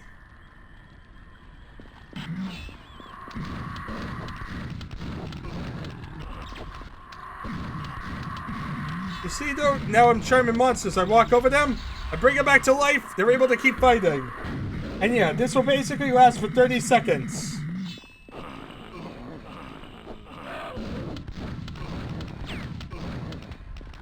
Yeah, now it's probably over. Okay, so that's that one. Simple enough, straightforward. And that actually is as much as I could do at the moment, so I shall stop here. Thank you all for watching. It's been an adventure. I shall have to continue later on and do the rest of level 8 and level 9, the most powerful of all the spells. See you all then. Hello there once again, people. Welcome back to Seeking Shamblers. If you've noticed, this thing has become quite the absolute disaster, if you will. Trying to get through this godforsaken thing. I knew it would be long. I didn't know it would be such a disaster to try and work with. Between all the interruptions, between all the chaos involving crashes, and yeah, it's definitely been quite the mess to get through. But we're nearly done. We've gotten a lot of the list tackled. And the main thing we really needed just to do was like the level 8 and level 9 spells. So basically the high-end magic spells of this D&D system. So yeah, I'm just going to make it very simple. Impulse 9 it. Then we're going to do Bind H to Impulse 51. And Bind J to Impulse 52. Very simple, very straightforward. Kind of like what we were doing last time. Okay, so let's see here. We had Dispel Magic, Summon Scrags. That's all the basic stuff. Let's keep going. Get to here. Summon Ogres. We want to get past Summon, I think we got past Summon Vores, even. Yeah, that was one of the last few spells I saw, was like Summon Vor. Okay, there's Invisible Death Barrier. There's Feeble Mind. Yeah, Invisible Death Barrier being that wall that just would, like, instantly kill anything there. We end up, like, dying horrible due to it. Feeble Mind is pretty much almost entirely worthless, except against Scrags and Hell Knights. Charm Monster really just causes some infighting or something like that. Really worthless. Because, you know, you could just make a monster infight with each other. It's not really that difficult of a thing.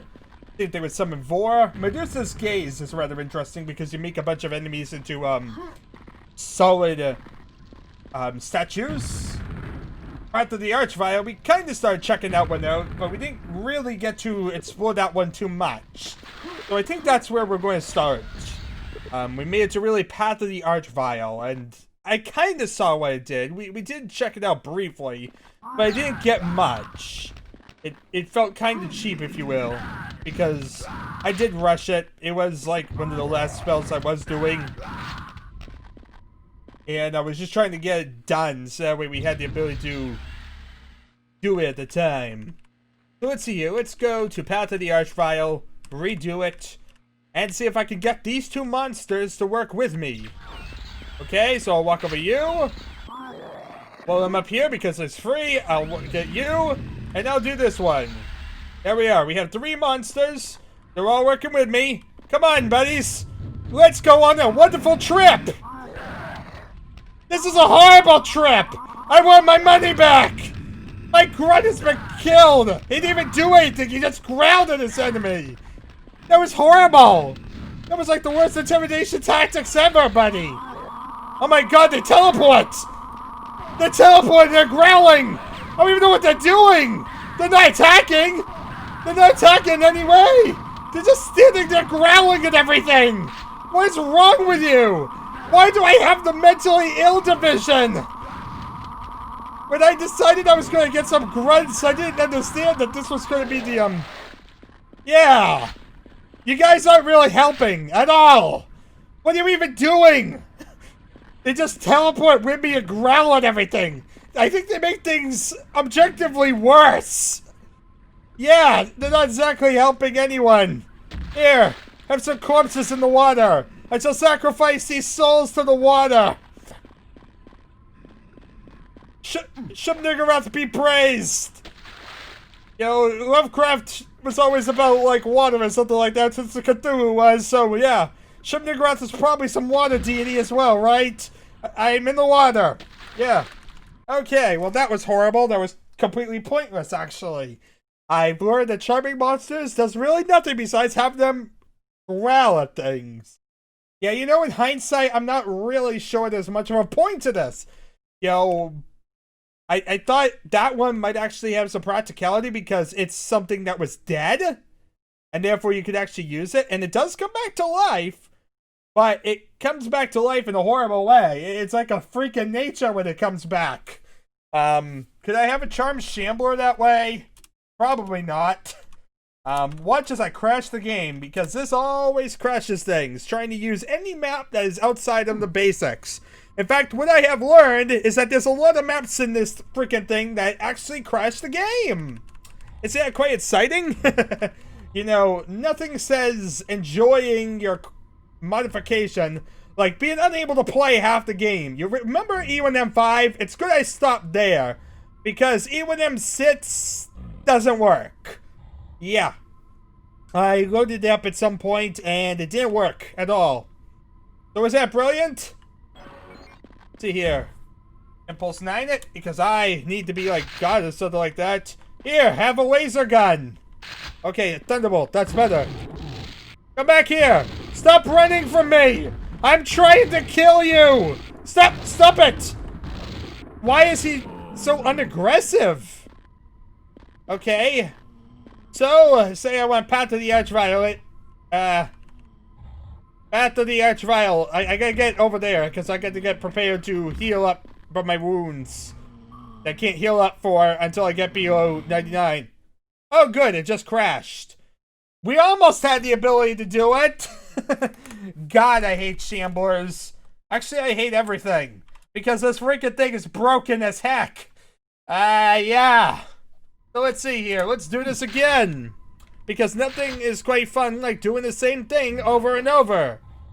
Okay, Shambler, where are you? There he is. I found the Shambler, everybody. Okay, Path of the Archvile. That thing that I would like to use today. Bind. You know, I really gotta set up these bindings before I load the program because it crunches so much that I keep having to bind the same freaking things. That isn't really helping the whole situation, actually, now that I think about it. Especially since I've kind of confused myself with my bindings because I made it dumber and dumber. Oh, come on! Every single time I'm about to prepare to do the Path of the Archvile on the Shambler, the world decides to take it away from me. I swear the world doesn't want me to create the Shambler Zombie Man thing. Shambler Zombie Man thing. Can I regenerate heads? That's a new stupid question, but I must know the answer to this. Can I resurrect a head? Because if I can, I love the idea of it. I'm curious, does the head come with the body? Or is it just now like a killer head? I would love it, like it's like Evil Dead or something like that. Now it's just trying to murder you violently. Moving slowly across the map, rolling as it tries to attack whatever it is. It's a freak of nature that shouldn't have been brought back to life. I love the idea of it. It probably doesn't exist. No, I need Impulse 9. Okay, here's his head. Time to Path of the Archviolet. Wait, I pressed the wrong button. Of course I did. Oh God, I gotta do all this again. You know, that's the thing. Toggling through all this is really a pain. Especially since now he's probably gonna jib and... Come on, resurrect! Resurrect! Jesus wants you to! Jesus wants you... Where'd you go? There he is! Come on! Come on! Attack! Attack my pet! Attack! Where are we going? Where are you leading me? He's leading me to a hole in the wall. Okay, well that was totally worthless. Next idea! Let us try and get a Shambler! Because nothing says charming like doing it to the most powerful enemy ever. And because I don't think actually there is a summon Shambler based thing. At least not one we have found yet, as of, you know, the 8th level. So unless there's one on the 9th level, which there could be, I'm not really paying attention to this type of stuff. I probably should be, shouldn't I? But yeah, I want to get the Shambler on my side. A pet Shambler. I want my pet Shambler. It'll be like a Chia pet, except it's a Shambler. Okay, 2 Shamblers. You know what? This is a great area to do this. Because I'll have 2 Shamblers against the universe. Okay? Oh wait, that's minor healing. Curses! Curse you, minor healing! You have once again defeated my pointlessness! Especially since minor healing doesn't even work. I don't even know what minor healing does. It sure doesn't heal. Okay. Work for me, buddies! I'm stuck! I'm stuck! What have I done? I'm stuck! The Shamblers are stuck! They've defied me! Why are you doing this to me, Shamblers? Well, I got 2 Shamblers on my side. The bad news is I can't move. There we are. Don't worry. I shall just do the ability to resurrect him again. Kill! Kill everybody!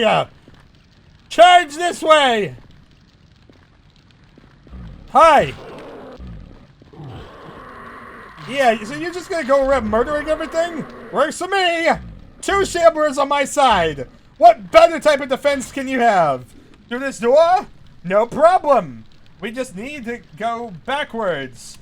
Bind G to impulse 50, so that way I can go backwards. Because I need to open this door. Let's see here. Open the door. Open sesame. Who's shooting at me? I can't tell because all I see is Shambler. Okay, you're getting the mentally challenged look. Please don't do this to me. Blood damage. Unlock door. I found the ability to unlock the door. There we are. Go! Go murder things! Wait, where are you going? That is not the thing you're trying to murder! What are you trying to murder? Wait, is he part of my faction or is he against me? I don't remember. What are you doing?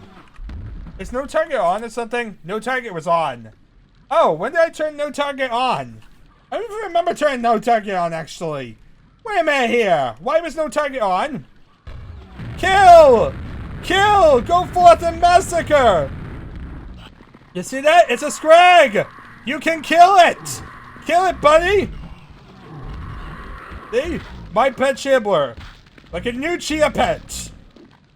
They, get really confused, growl a lot, and, I'm good! I'm being attacked by zombies! Where are my pets? Teleport to me, my pets! Defend me from the evils of the world! They, did defend me, people. In fact, they were pretty useless. Regardless, I've learned nothing from this experience. It's time to go to the next one, I guess. Wrath of the, actually, no. Before we get to that, suffocation. Basically just makes the target unable to breathe. Sounds like it's only for players, but we're going to do it to a monster anyway, because I'm going to throw it to a zombie. Because, you know, we want to make a zombie suffocate to death. But it's already dead. Oh, no effect. Obviously, he's the living dead. He's the living dead!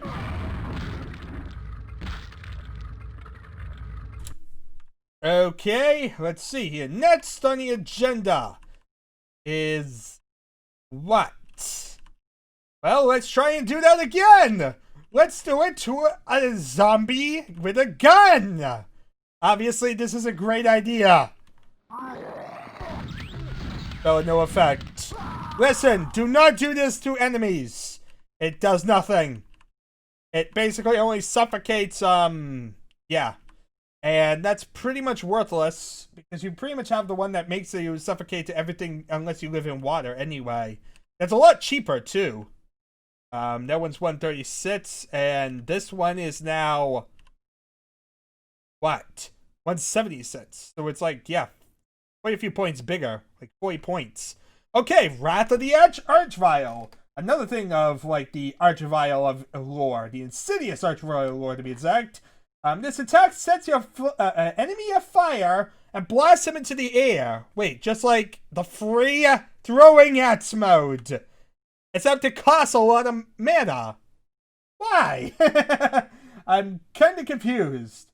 A second, more devastating explosion may tear them apart depending on their hit points. Die! Wait, that didn't do it? Oh god, that did do it! That's the thing. It's so hard to, like, prepare it, especially since my bindings really make it confusing. But I don't really want to, like, set more logical bindings, because when I do, I end up crashing. And then the world fucks me.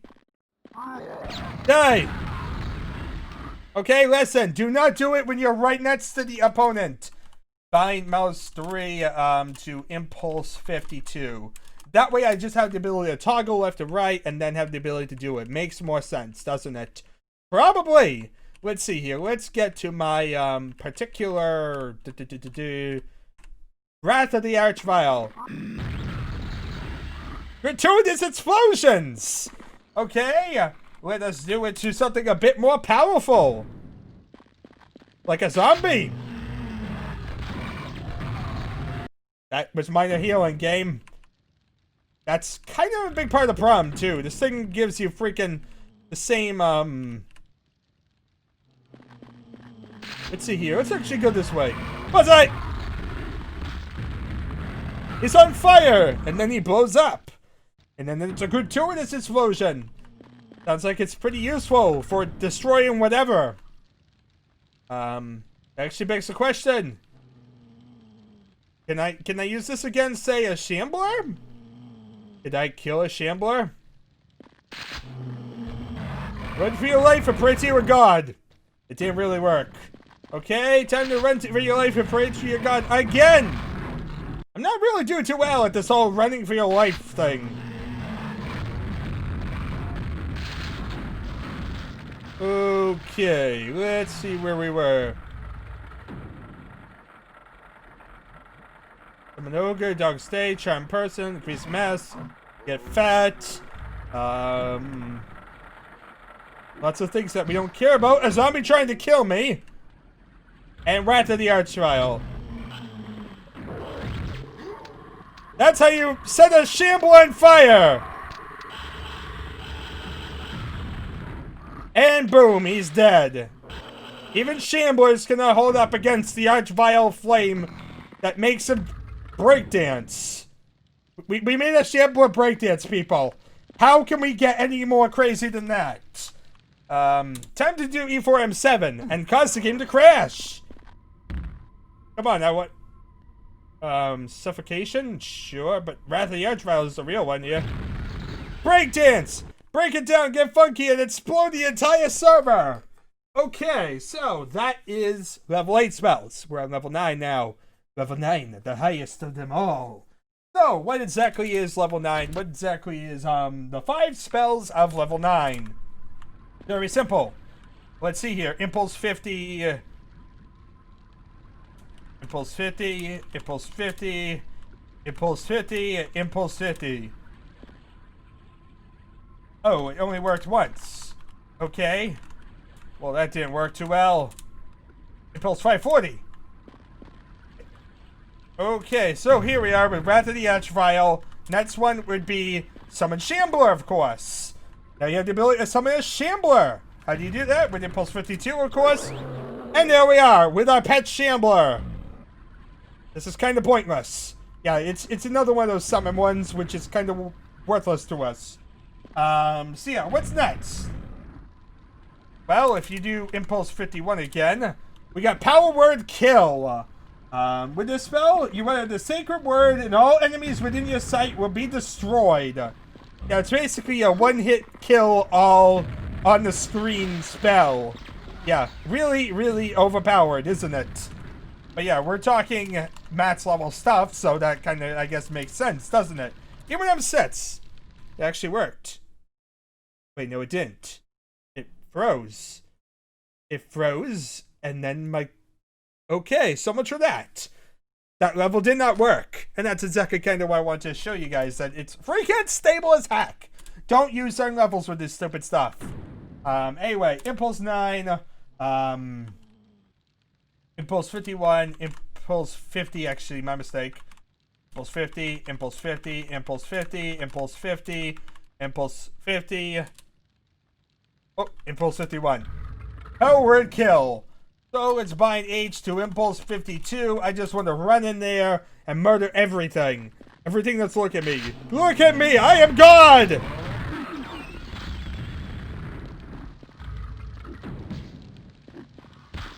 Well, that was excessive.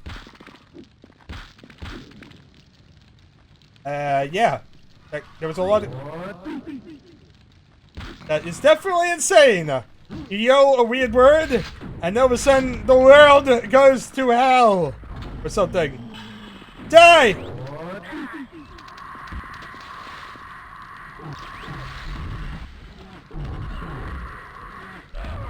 I lost my ability to speak. I was so flabbergasted that I just froze, apparently. Let's see here. Impulse 50. Impulse 50. Impulse 50. Impulse 50. That's Power Word Kill. Impulse 51. Mass Charm. Yeah, basically, it's every enemy within sight will be charmed. Up to a maximum of 10. Also depends on your mana and their hit points, once again. So once again, just like last time, it's all really dependent on how much you can really do at one time. And it can get kind of crazy. My pet fiend murdered me! That is the only way to describe what I just experienced, people. Betrayal and heartbreak. or something like that. Let's see here. Impulse 50. Impulse 50. Mass Charm. We're almost at the end, so I can really start backcycling at this point. Work with me, buddies! This entire room is now on my side. Kill! Kill! Everybody in this room must kill! It's part of your sacred rituals! Yeah, this is a lot better than one thing being infighting. Literally an entire room of infighting! Okay, what's next on the agenda? Now we have an army ready at my disposal. We have a freaking meteor swarm to launch. Okay, we'll cast 5 highly deadly fireballs on our target. Very basic. Let's see this in action. I'm firing my laser!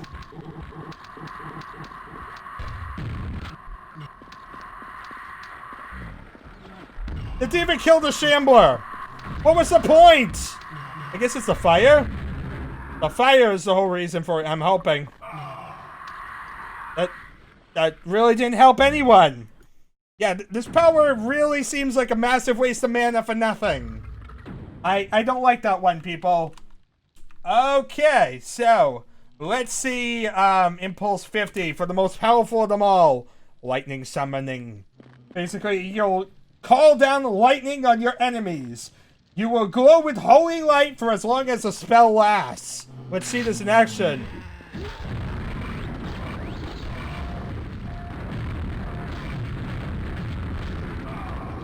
These lightning effects aren't really killing things fast enough for me.